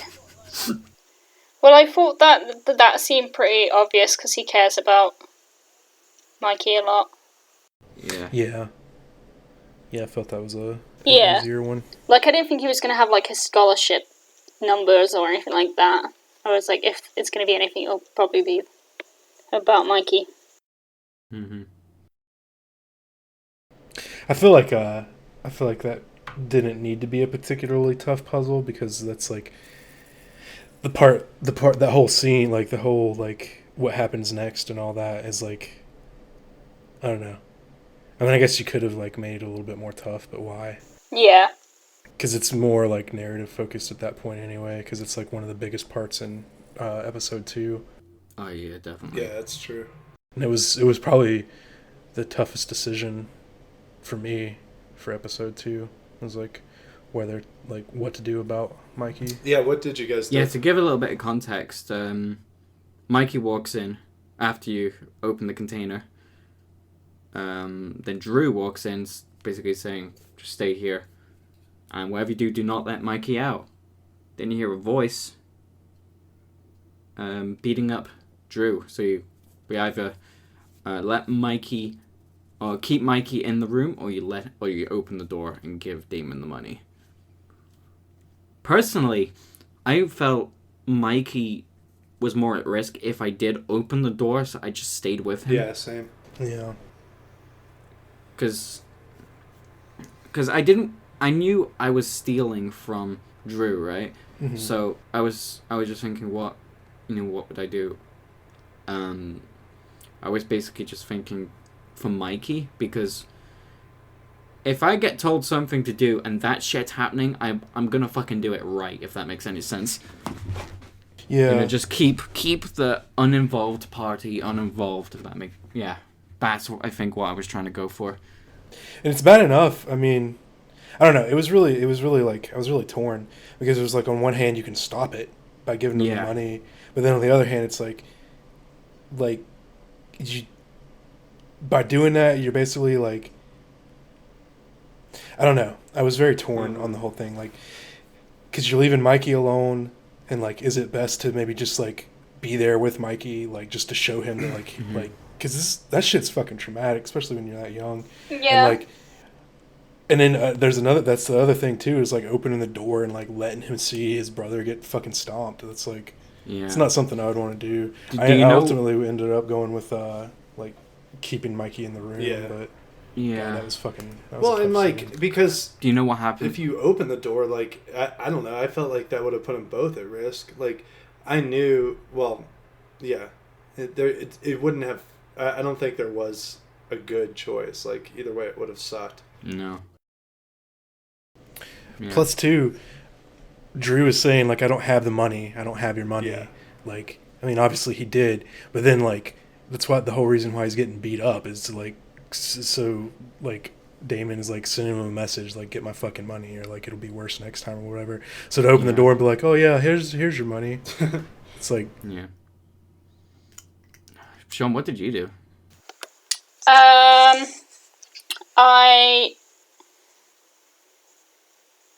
I did not give Damon the money. I gave it back to Rue and Mikey. Yeah. Oof. And I'm pretty sure I stayed to protect Mikey. Yeah. Do you guys know what happens if you open the door and give Drew the money? I don't. He breaks Mikey's wrist. He basically pushes Mikey over and his wrist gets broken. Oh yeah, that's fucked. way worse. That is fucked. So either way, one of them is going to the hospital, either Drew or Mikey.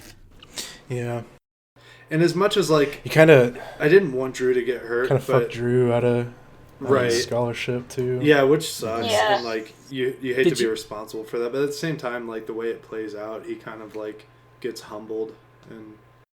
Mm. Did you guys actually give Drew the money back? Yeah. Yeah. I don't think I did. I honestly, I just felt fucking guilty. I don't know how you can do anything other than that at that Yeah. point. Like, I couldn't justify keeping the money. Yeah. Yeah, I didn't give it it to wasn't worth it. Frank. I don't. I guess I gave it back to Drew. Yeah, I mean, it's not worth $100 for that. It's just fuck that shit. I'm out. Yeah. Plus, too, he was keeping it to For his dad. yeah, take care of his dad. So, like, man, Mm-hmm. We should move on, honestly, because that is a really kind of heavy topic. I kind of don't want to sit on it a little bit too long, if that makes any sense. Yeah. Yeah. okay. Plus, I'm kind of excited about the next few things coming up, Yeah. because, oof, I need to stop saying that, but it's just my excitement. Oof for the episode. Uncontainable. So you go and see Rachel backstage. You get to interact with some people before. One of my favorite interactions with the backstage people is, I want to say with it's a tie between Samantha or Sean Prescott, where Chloe just gives Sean Prescott shit. Yeah. I know I've read heard some people say that, like, they thought Sean was way less menacing than what they had made him out to be. Yeah. Personally, like, he was scary. He was like, I thought he was really well done. He was scary in a different way from like say Damon. Yeah, totally. But he was like scary in this like completely untouchable way, and he knows he's like completely untouchable. Yeah. Like you have like no way of chipping away at him, and because he's just so like, I mean he's the top of the food chain, and I thought they did a good job of conveying that. Yeah, definitely. Yeah, I mean, like, they didn't paint him as, like, a villain, per se. It's just, like you said, yeah, I think untouchable is a good word. Like, he's just on a whole nother level. And he's devoid of any empathy or, like, really human quality. Yeah. And we see, too, like, just what he's doing to Nathan, so it helps us understand Nathan a little bit better. Yeah. Yeah. And it kind of relates to, like, the Samantha topic, where you get to choose how Samantha approaches him. I said, that Samantha should go talk to him. Yeah, I think I told her to come from him. I mean, I'm not really a big fan of Nathan Prescott's character, per se.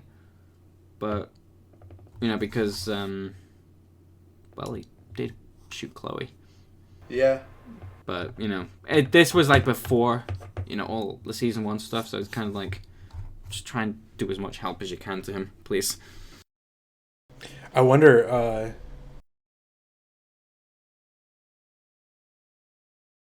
what the thought process might be for someone who hasn't played season 1 and is playing Before the Storm first, with in regards to Nathan, because like one of my, honestly it's not altruistic at all, but like one of my big thought processes with like being nice to Nathan and like stopping in like episode 1, stopping him being bullied and all that is like, and this dude is like, it's basically like I don't want blood on my hands, so like if I can like do anything to like steer him away. Yeah, totally. To keep him from like shooting me, suffering any abuse, Oh yeah. Yeah, and, like sending him further over the edge. Yeah, from like getting to the Jefferson path of things. Yeah. So it's not really like a morally good reasoning, but I wonder like if one might be more inclined to like be like, oh man, just a wormy little dude. And like be less sympathetic toward him.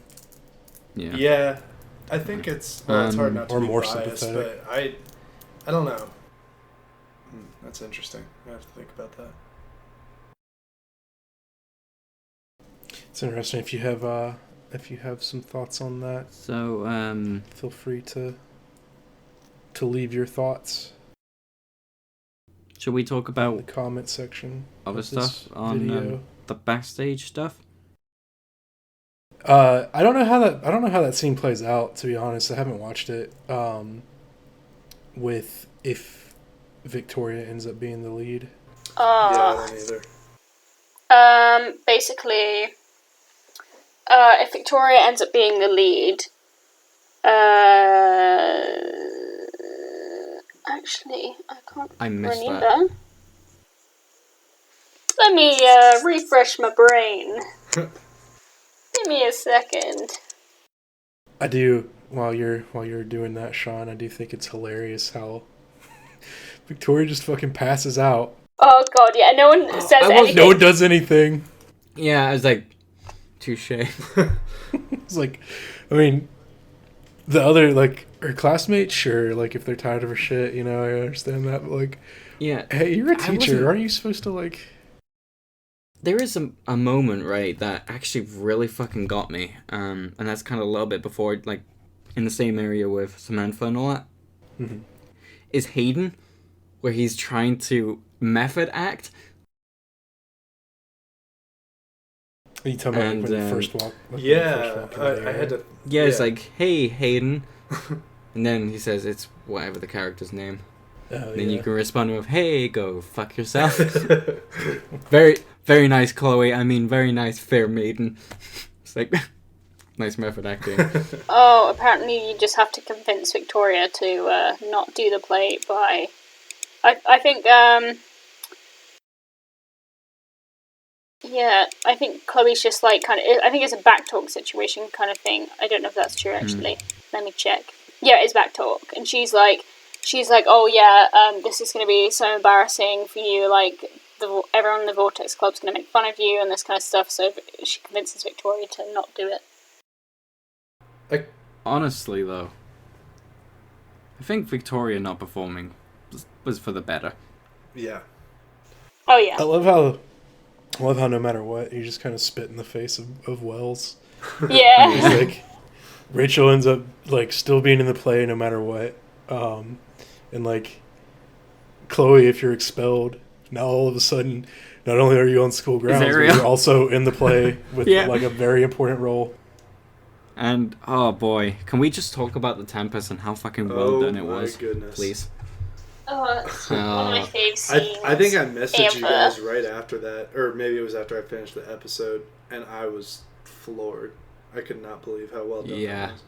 It was such a good scene. Everything about it is perfect. Like I've said it before and I'll say it again, but it might just be the most romantic thing I've ever seen. Like, genuinely. It was just so And she goes off script. cute. Yeah. Mm-hmm. So well done. Everything about it. And their personalities come God, through I so remember well. It's so good. During my playthrough, I actually took screen caps of like how much I was loving that scene. I'm opening up the folder right now just to see how many files are in here. But believe me, there are 941 screenshots from the Tempest alone.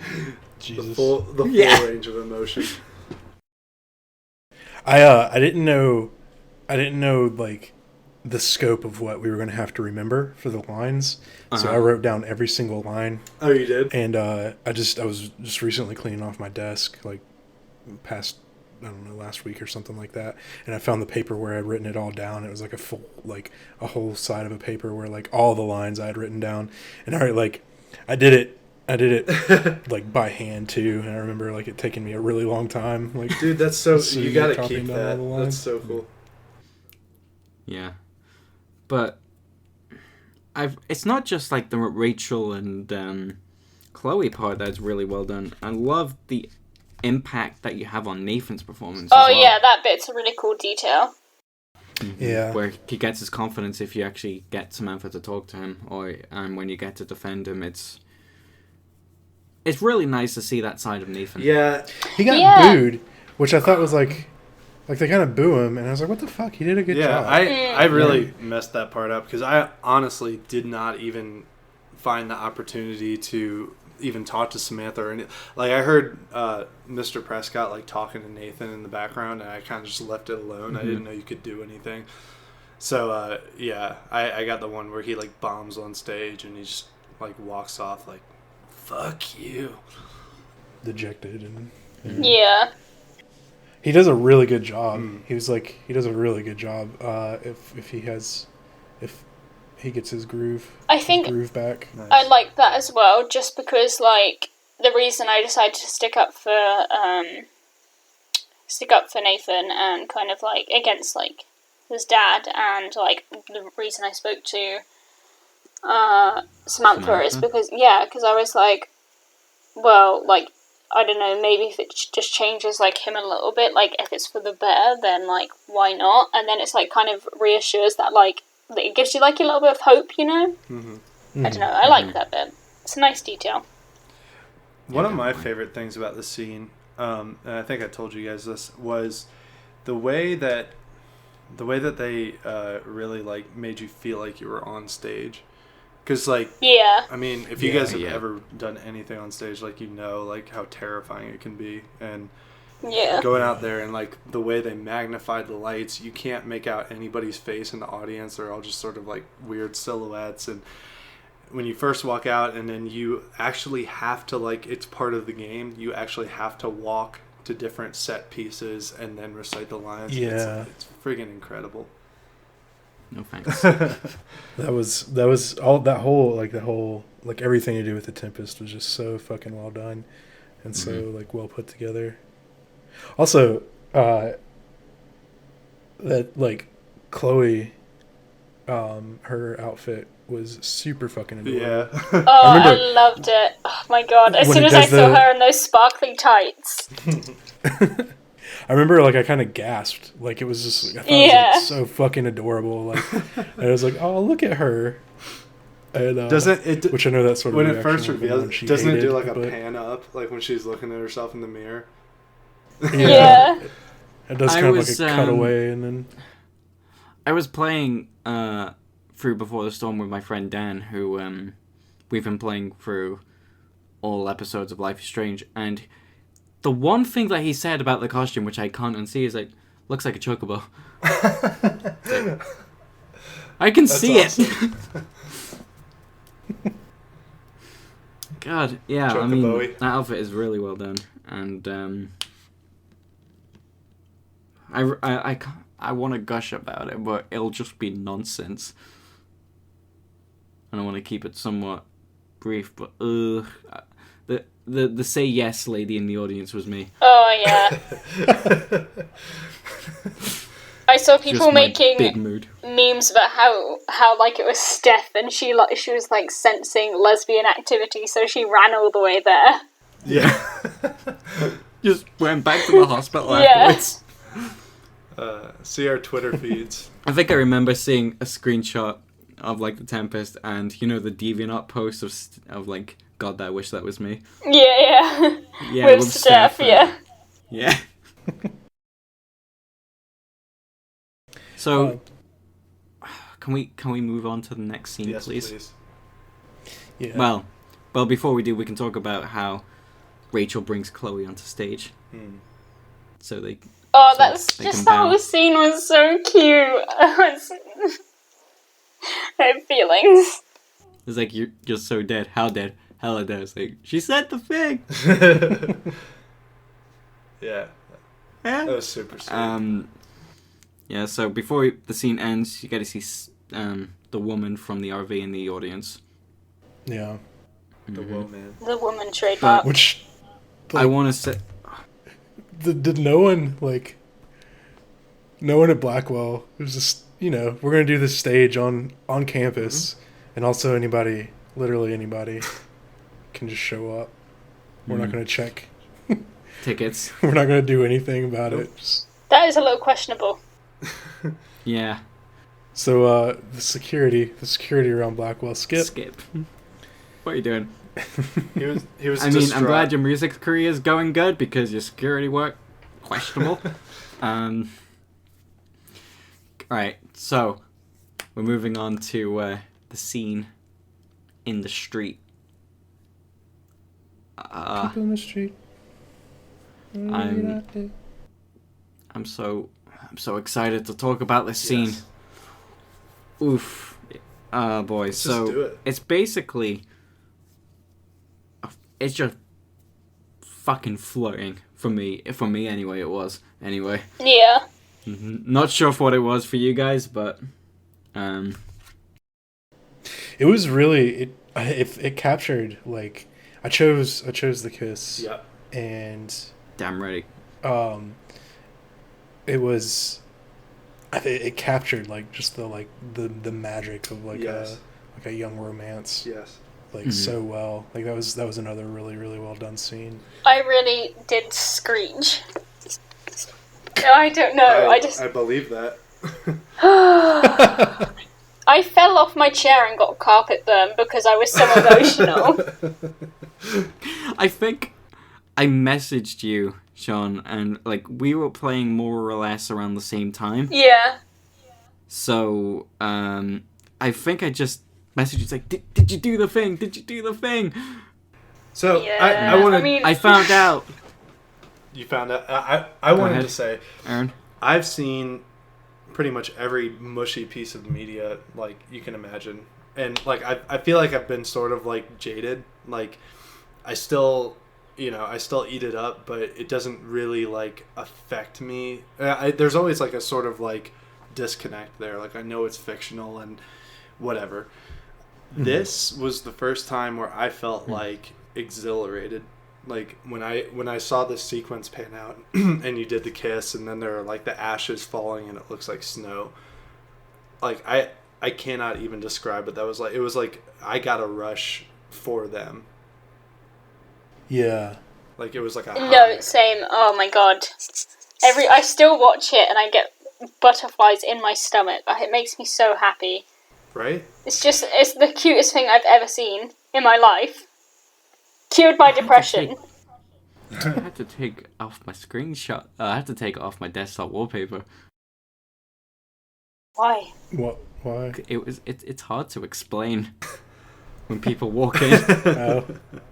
That makes sense. But yeah, I should say that my initial playthrough, before I found out about the beanie and stuff, the kiss was quite short because it was the awkward one. Oh, yeah.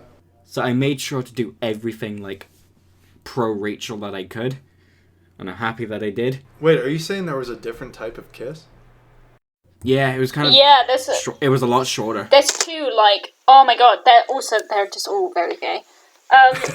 And like there's one where you say kiss and like Rachel's like, oh well, I thought you weren't into it, and then Chloe's like, well, I changed my mind, and Rachel's kind of teasing her a little bit about it, and they do kiss, but like obviously they have the short kiss at first, and then they stop briefly, and then they kiss again, whereas on the other versions it just cuts off on the first section. Yeah. Yeah, that's what happened to me, but I was like, come on, there's got to be more. And I'm glad I did when I went back, because, oh boy. I think 600 of those screenshots were from the kiss, actually. Let me check real quick. But you should check out the other versions as well. They're quite interesting. Mm-hmm. The dialogue is pretty good. Rachel is very sassy. Okay, so it seems like I took a screenshot of every single frame. Nice. Well, not every single frame, because it's 60 FPS. Like a frame a second, I want to say. Like, whatever the screenshot key was for Steam, like the maximum amount of times you could do it, that's what I did. I think I did it on multiple playthroughs as well, because I just wanted to see it again and again. I'm the same way about, like, which is counterintuitive to what you're supposed to do, but like with screenshots, I'm the same way as I am with like photography, where it's like realistically, especially if you're doing with like moving subjects and all that, you gotta just take a bunch, yes, and then you go through and you weed them out. But I fucking hate that. I hate going through and weeding out all the pictures. So like if I just don't get that, like if I don't have it set up to get the picture that like I want within like 5 or 6 attempts, then I just won't even bother with it. Yeah. So, which is why it's like so jarring, like when you see Max just like casually take something and get the perfect shot every time. Yeah. That's the real I guess nod to her prowess at photography is how it only takes her one attempt to get I mean, also, an amazing shot. I suppose it's also she has to be on point because of the film. Yeah, using a Polaroid. Expensive boys. You really, really hone your craft when necessity dictates it. Yeah. So, I'm sorry. All right, I need to close this folder down. I've been looking through them. Too many emotions. Anyway, so after that lovely scene, especially with the inclusion of the acoustic version of "Taking You There" by Broods, such a great fucking song to put during that moment. Yep. Never found out about it until that scene. It was like, I think that song is going to be on loop for a while. Yeah, you get to meet the parents with Ben Stiller. Oh, that's what I was joking about, because I was like, oh man, I know lesbians move fast and stuff, but damn. I was like, may as well call the U-Haul now.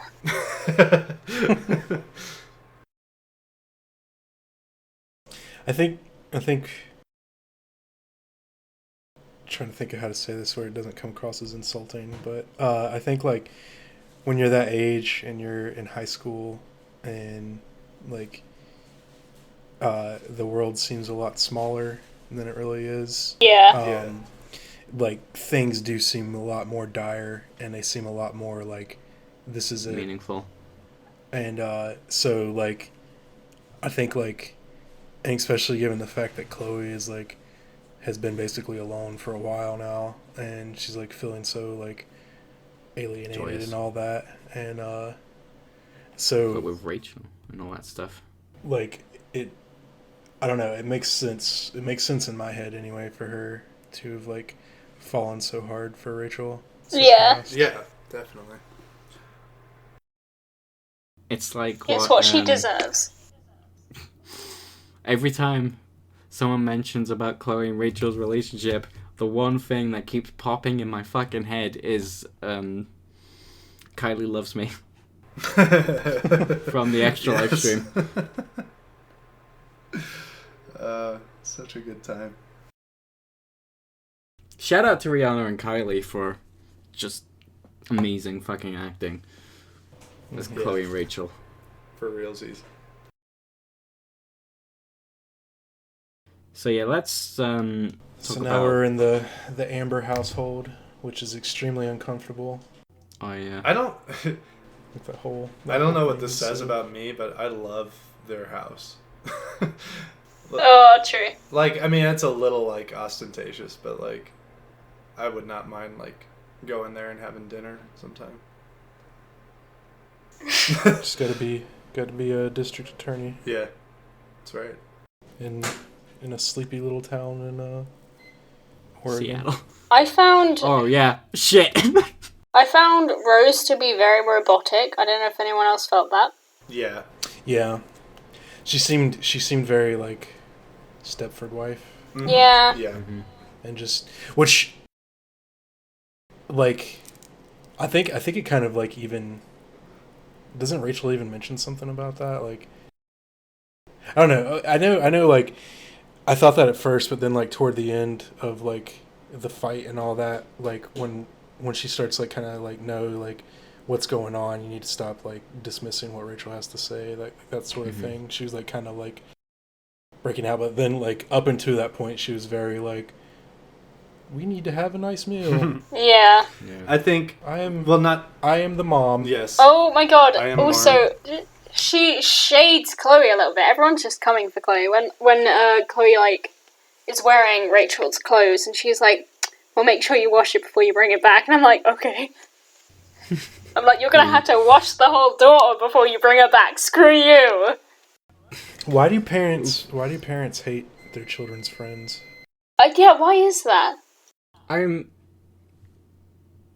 remember hearing a story, I think it was from Game Grumps, where one of them, Danny, was talking about his dad and how he kept on saying to his friends as a joke that he hated them, even though his friends didn't know it was a joke. But he said to one of his friends, out of all of Dan's friends, I hate you the least.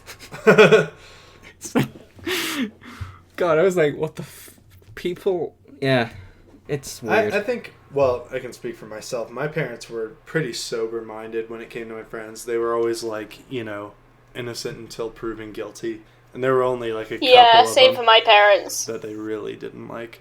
The thing is, it's kind of two worlds meeting, if that makes any sense. Kind of like who you're comfortable with around your friends, with kind of like the restriction with your parents, and like it's hard to find a middle ground. Yeah.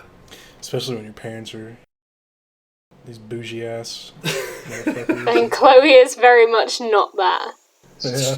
Sherry like, drinking mofos. Just Chloe being like, oh, when she's like, oh, the light's in the drawer, and she's like, it's cool, I already have one. I'm like, Chloe, think before you speak.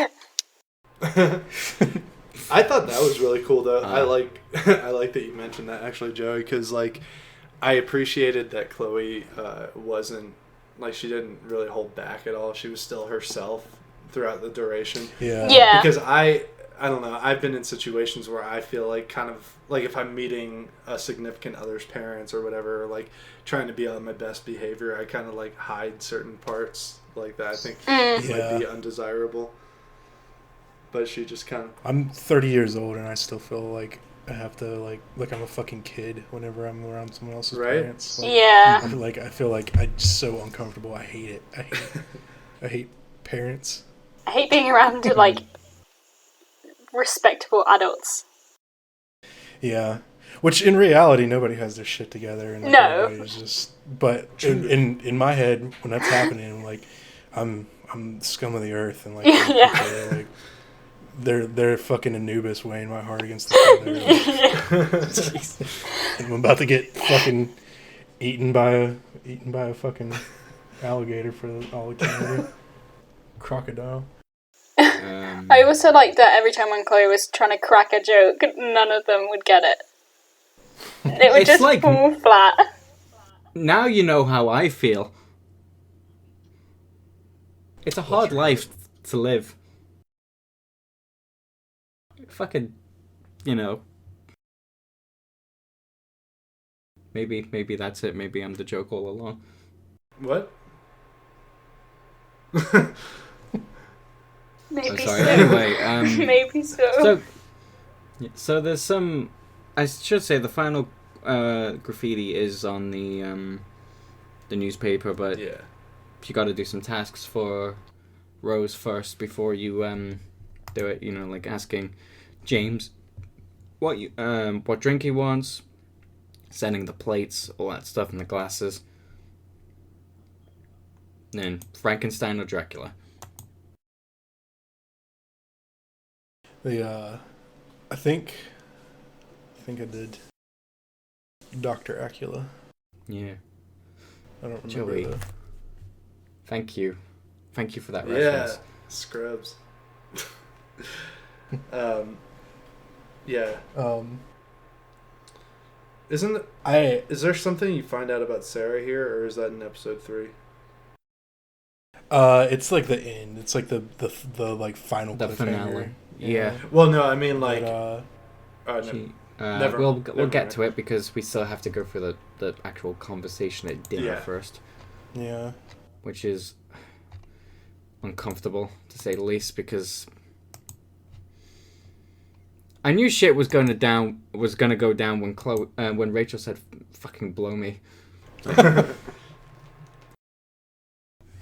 Did you guys- Neptune? Actually, did you guys kind of withdraw like when shit was going down? Like, did you kind of as Chloe, did you like try and stop Rachel from acting out, or did you just kind of like go for I James? tried to calm it down. I did the same as well because I thought it's not really Chloe's place to Yeah. come in and To invade someone's. Yeah. like if Rachel, Privacy and stuff. yeah, I felt like it wasn't Chloe's place to kind of call everything and everyone out.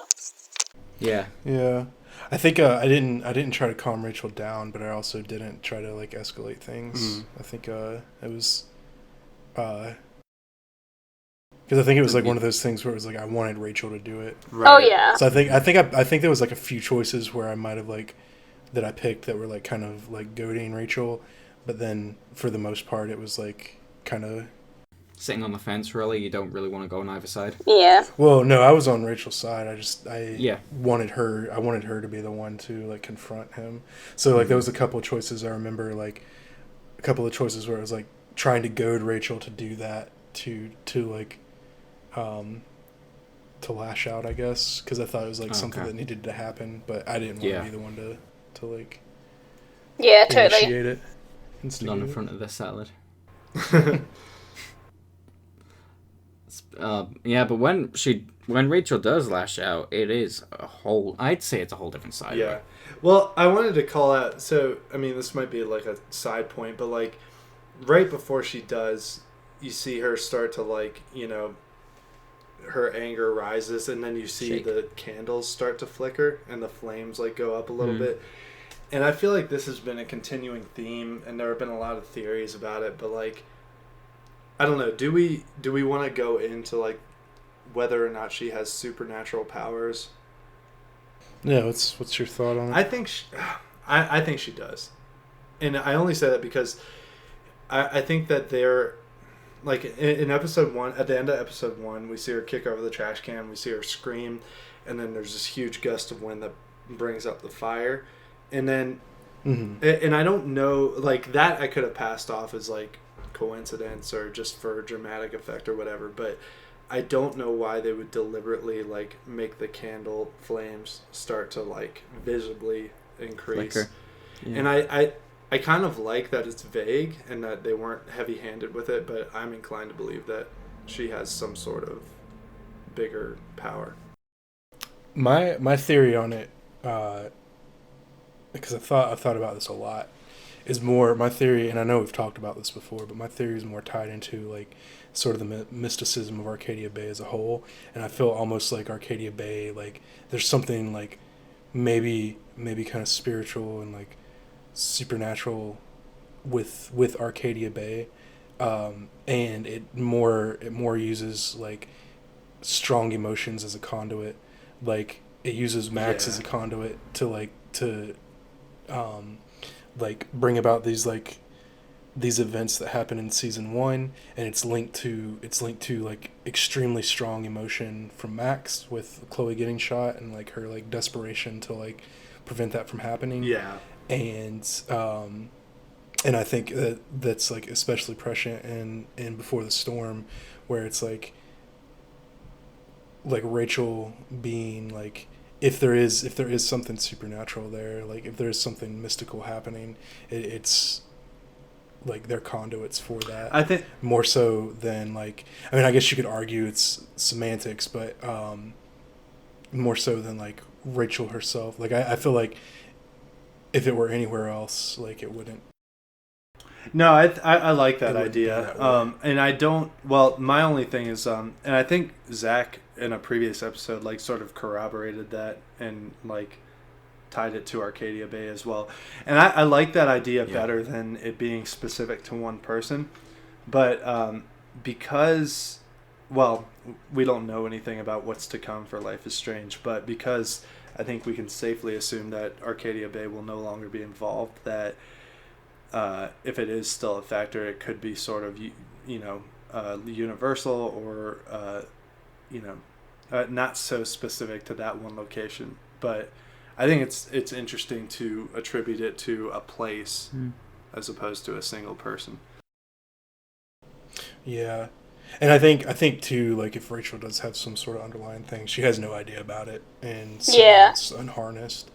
But I think, I mean, it's just a matter of preference. So I like stories more about, so this is just headcanon, if you will, but I like stories more about like these things being at work, aside from the characters that it's happening to.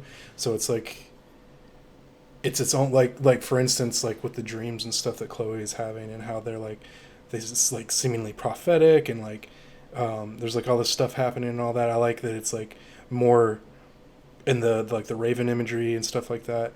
I like that it's more like the idea that there are these things at work, there are these powers at play here, that are happening and are just using the characters to further their own thing. Yeah, and that's a good point too, because it's not like X-Men where everybody just like, where it's seemingly arbitrary. Like, I have the power to,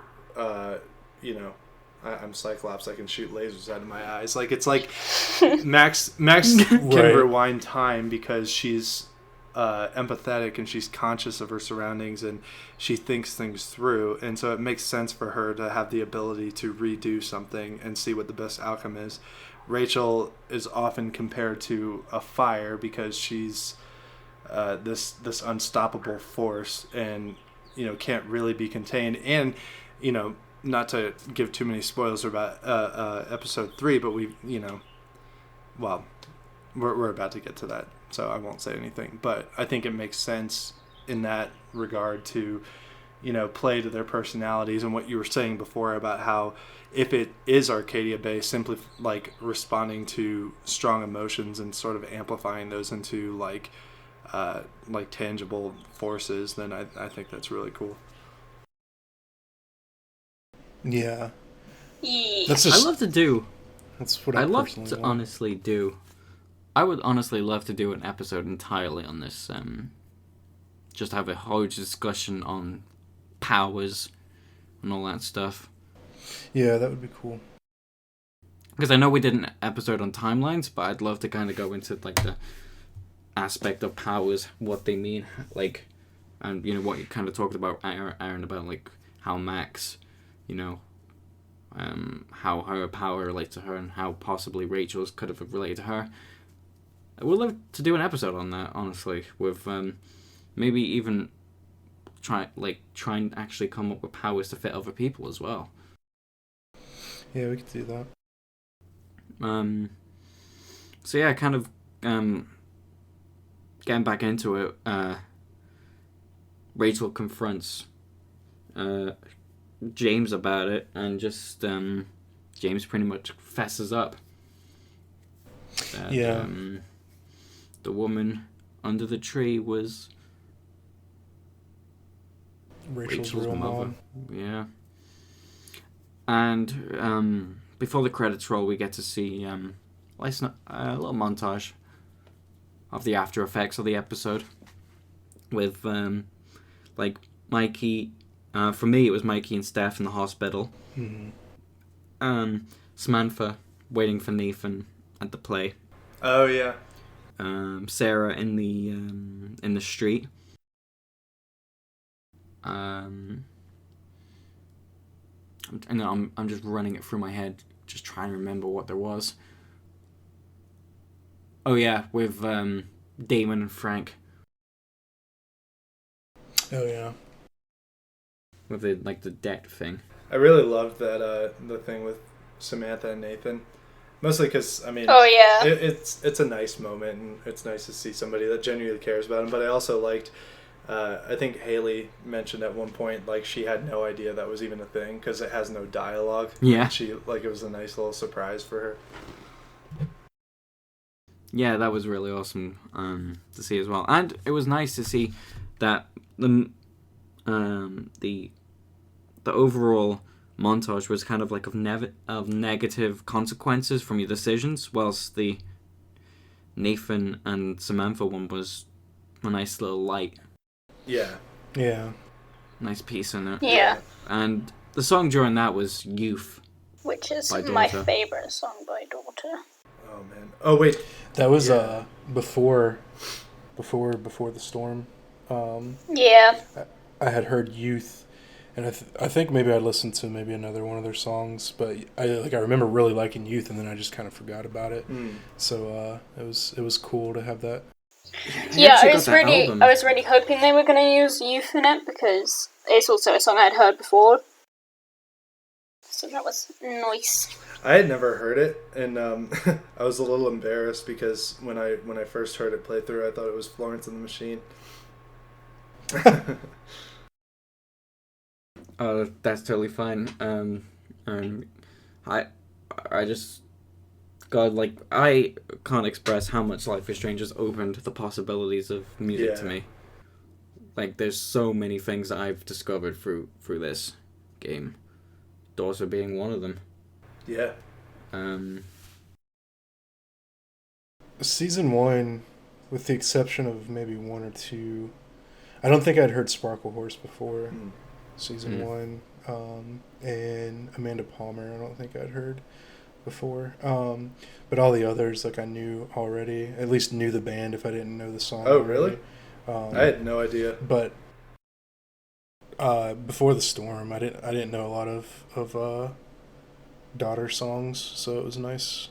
That was like new, and then some of the other songs too. So there's a couple that I'd heard before, but most of the other songs I had never heard, so it was a nice introduction to them. Oh shit! I just remembered. One of the scenes is Joyce and David in in Chloe's bedroom. Oh yeah. Oh yeah. That was the other one. That fucking broke my heart. Seeing Joyce like that. Yeah. Also, the God, when I was playing Before the Storm went down, he said, he really, really felt bad for Joyce. yeah, He really did. she's Yeah. a sweet soul. Also, the cinematography, especially on that part, really struck me. I thought it was really it's like I don't even, it's like kind of from like a lower angle, like on the floor, and just the way it's lit is really, really nice. Yeah. Definitely. There was the episode as a whole, I think, maybe just because there's so much that happened into it, so much that happened in it. Can't talk. So much to do, so much to see. It didn't really hit me as hard emotionally. Some points really definitely did, but it didn't really hit me as hard emotionally. I guess also too there was a lot more lighthearted moments than in episode 1. But episode 1 definitely like cried a fuck ton. Yeah. And there was a couple parts that got me in episode 2. Episode 2 as a whole was really good though. Yeah. I will say it's not so much like it kind of took me out of it in the junkyard, the whole like mallet space with the battery, but what can you do, you know? Like you'd have to animate the whole like walking back to the truck with the battery. The battery, yeah. So I think like if I could say like in a perfect world, if I could say like, hey, like I like want this done, it would have been like it's like an animation of like carrying it, just because it wouldn't have like, it kind of took me out of the moment a little bit, just because it was like jarring. It felt the most video gamey that Life is Strange had felt to me at that point, even with all the like the powers in season 1 and stuff like that. But you know, again, like to be fair, like what can you do? You know, like that's more budget. That's more like time. Yeah, like so. So it's not like this is a little bit of. I bring it up just because it's like it's a little bit of a criticism. It did remove some of the immersion for me, but it's not like I'm like saying. So you felt like it was like kind of like tropey, like it like played on like the old adventure game style of like your your pockets are just like infinite abysses where you can carry unlimited amounts of items. Yeah. It's like the mallet space in cartoons. Like, it was just like I said. It felt the most video gamey that Life is Strange had felt. Yeah. Other than the freaking bottles. And then, I'm trying to like be fair and give some things that I didn't like about the episode. It's because we can't be positive about every single thing. Yeah. I mean, nothing is 100% perfect. Yeah. But we're trying to be fair. We are a little bit biased towards Life is Strange as a whole, but yeah. But I mean, I have criticism about season 1 too, but I still love both. So yeah. And then Sam, with like, it didn't feel like Sam. Like I said earlier, it was just like an almost Sam. So that was kind of a little bit like, whoa, this like that was the biggest like. David's new voice took a little bit of getting used to, but then it kind of just got washed out of my mind that it was like new. But Sam was like, is the biggest difference to me. Yeah, I didn't really do. Well, for one, I think it's important, like you say, Joey, to be able to criticize in like a healthy sort of way things that you love, because obviously we don't want to like look at them with rose-tinted glasses, like nothing's wrong with them, and you can still love them and appreciate them. But I think we touched on the voices before, but I was trying to imagine like their priorities and like, okay, well, first things first, this game is centered around Chloe, we have to get that right, and I think they did. Right. And then the secondary characters, it'd be nice to get as close as we can, but I can just the amount of cast, like, auditioning and casting, like, just, I can only imagine what that was like. Yeah, totally. Yeah. And it's completely inconsequential, too, like, with Sam being not good, not as great. Yeah. It It's completely inconsequential, really, because he's a pretty inconsequential character in Before the Storm. Yeah. I'm trying to think what... But I mean, as a whole, it was really good. It was a really good episode. I think I might have liked episode 1 a little bit more than episode 2. But I need to play. I need to play through it again to like have a final. Final say in it. Yeah. Any other points you guys want to bring up before we start wrapping things up? I don't think so. See, I might actually say that episode 2 is my favourite. Because despite there being stuff that like I didn't really like about it, like obviously there's some negatives to it. Like the bits that I did like about it, like I really loved about it. Like the temper scene, it was just so good. It really made the episode for me. Mm-hmm. But I think that's also because it's one of my favourite scenes in the whole of Life is Strange. That's probably what pushes it over a little bit. It's definitely in the top 5 for me. It's definitely like, it was a very like magical, like really well done scene, and yeah, just like all the lead up to it, and then like, you know, with Rachel in the street afterward, and all that was all really, really well done. Yeet. And I think like for me, well, I'd be curious to hear more about like your comparison of this to episode 1 and why you liked that one a little bit better. But for me, it was like for Brave New World, it was kind of going off the peak end principle of like, you know, how was it at the peak? How was it at the end? Like, how strong were those feelings? And like, how did you? Because like everything in between is it's not that it doesn't matter, but like I felt like this had such a strong climax with for me, like the Tempest and then the kiss in the street. And then that, you know, the cliffhanger at the end where you find out about Rachel's mother. I thought those were really strong points. So overall, I left the episode feeling like really satisfied and like eager to see what happened next.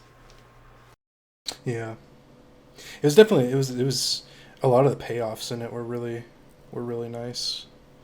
I felt the pacing was a bit weird.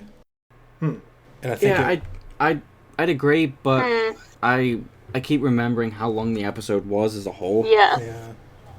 Well, I think that's what's so weird. And I guess for me, what it felt like was like maybe an episode 3 of a 5-episode game.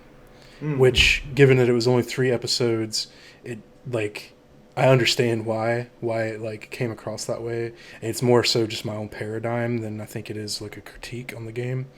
But it did seem like the pacing was just a little bit off, and it's something that's like kind of perplexed me, and it's something I've thought about, like trying to like pinpoint exactly like what about it was off to me. But it felt like overall the pacing of it felt I don't want to make comparisons between Before the Storm and season 1, but it felt like the pacing in The Dark Room, episode 4, because I found that episode 4 to be a little bit iffy with the pacing. Yeah, but you know, for me anyway, the positives definitely outweigh the negatives. Oh, for sure. For episode 2. Yeah, definitely. I can't really express that enough. Definitely. I'm trying to think if there was like anything else that really stood out to me as a final closing thought. I think I had a bug, but I can't remember what it was. A bug? Like in I'm the just game? trying to recall. Yeah. I know of one in episode 3. That was awesome. Yeah, we'll touch on episode 3 in a few weeks. So yeah, I think that's it for Brave New World. Yeah. It was definitely really, really good. Yeah. They did fuck up not letting us pet Pompidou. Oh, yeah, true. That is something I can't forgive. That'll forever be a stain, a blemish. So, let's talk into schedule. We haven't done that in a while. Yeah. We have a little bit of time, so we'll talk about schedule. So we're gonna aim for episodes every, let's say, 2 to 3 weeks. Yeah. Our next episode is gonna be a little bit important though. Which is the month of May is I believe Mental Health Awareness Month. Mm-hmm. So we're gonna be doing an episode on mental health. We should say that we're not gonna we're not really going to delve into the into mental health aspects of Life is Strange too much. We're just kind of gonna have a general discussion of mental health a little bit. Yeah, I mean, we'll be discussing the themes. We'll be talking about the themes and topics that are present in Life is Strange, but we're not qualified and not going to set out to diagnose characters with mental health things. It's more going to be relating to our own personal experiences and how it helped us cope with things and stuff like that. Which mental health is a pretty important topic for all of us. So I think I'll talk a lot about. I have a pretty fucking big story to kind of talk about. So regarding my mental health, and I kind of talked about it a little bit in the past because you guys haven't noticed that I feel sometimes I seem a little bit spaced in interviews. And I'm more than happy to explain why next time during that episode. So we'll talk about that. We'll talk about our own personal experiences and kind of how that relates to Life is Strange. And then toward the end of the month, we'll be doing Hell is Empty. Mm-hmm. Doing an episode on that. And then in June, we'll be doing Farewell. And I will say about our schedule, when we have interview opportunities pop up, we are still going to release them in a 2 to 3 week thing, even if it's like how, for instance, with our Ashley episode, we released it a week after we actually did the interview, just to keep the schedule, because we are trying to. Because what's happened in the past, just real quick to touch on this, what's happened in the past is we'll have periods of time where we'll have a lot of interviews scheduled, and so we'll put it all out, and we'll have 4 episodes in a month or something like that, and we end up getting burnt out. And then also too, it's it's hard to recover back to a normal schedule from that. So that's why it kind of took us a long time from we kind of struggled during the few episodes after Extra Life because we were just so burnt from that. Yeah. And then we had the 2 interviews immediately, with Haley and Dylan, and then we kind of had to take a break for the holidays, but we wanted to make sure we had everything right before we came back. Yeah. So that's why we're a lot more organized now. So hopefully everyone understands. At least in schedule, maybe not in thought. For me anyway, but so if when we do have interview opportunities that pop up, we'll release them on the schedule, but that will also push our normal episodes back. So if we get an interview, that'll push back whatever the next episode. Yeah. And that's how we're gonna try to do it, I think, from now on. I feel I think that's everything, right? We do want to do our 6,000 subscriber live stream. It's just a matter of finding an opportunity that's best when we're all have, because those usually run 3-4 hours and they're live, so it's a lot more taxing than and it's something we've been wanting to do. It's just finding the time. I kind of mentioned off air that we might do it in the off weeks. Yeah, but it's kind of just an idea at the moment. We'll keep everyone updated on social media about that. We are still working on a couple more guests. Still got some stuff in the pipelines. trying to think what else. Oh, Extra Life prizes. Yeah. I know people are still waiting on those, and I do have to really, really apologize. That's on me. I've had some stuff that has prevented me from being able to get stuff shipped out and all that. But I promise you will get them. And I do really apologize for how long it's taken. And hopefully this year, toward the end of the year when we do our Extra Life stream, it won't take nearly as long to get those prizes out.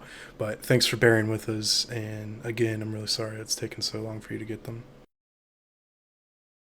Can I tease a little bit of this year's Extra Life? Go ahead. That I've been talking to Joey over the past few months. I think as soon as we ended the last year's stream, I think that's how long we've been planning the next one for. Like the next Extra Life stream. Yeah. I want to say, right? So we're going to try and make it bigger than last year. Yeah, we'll see what we can do. Given that there's physical copies of Life is Strange and stuff out now, it broadens our horizons of prizes we can give away. And, yeah. So we got some stuff lined up. We're working on stuff. Yeah. We'll probably start announcing stuff regarding Extra Life. I want to say September-ish. Yeah, maybe October. We're looking at probably doing it end of the year. Or like mid-December, maybe early December, and that being kind of the thing that we end the year on. But it's still very, very early yet, so we'll keep you up to date. Yeah, I think that's it, except for patrons. We gotta thank them. For making this episode possible. And we need to do the fucking patron hangout. Jesus Christ. Yeah, I have been wondering about that. Yeah, we suck. Was that Joey? We're sorry. We'll do that real soon. That was supposed to be happening regularly, but it hasn't happened at all yet. We'll do that real soon. We really need to update the Patreon page. Yeah. We'll definitely message everybody and all that stuff regarding when that's happening. I think that's everything. Yeah. Can't think of anything else. Yeah, I think that's it. So I think that's a good way to end the episode. Cool. Thank you all for listening. I know this is a bit of a longer episode. It was a bit of a longer episode of a game. It's a lot to talk about. True. So, again, thank you for listening. And for being our fans. We really appreciate it. Love y'all. Yeah. And I believe with that said, we'll see you guys next time. Bye, everybody. Bye, guys. Bye.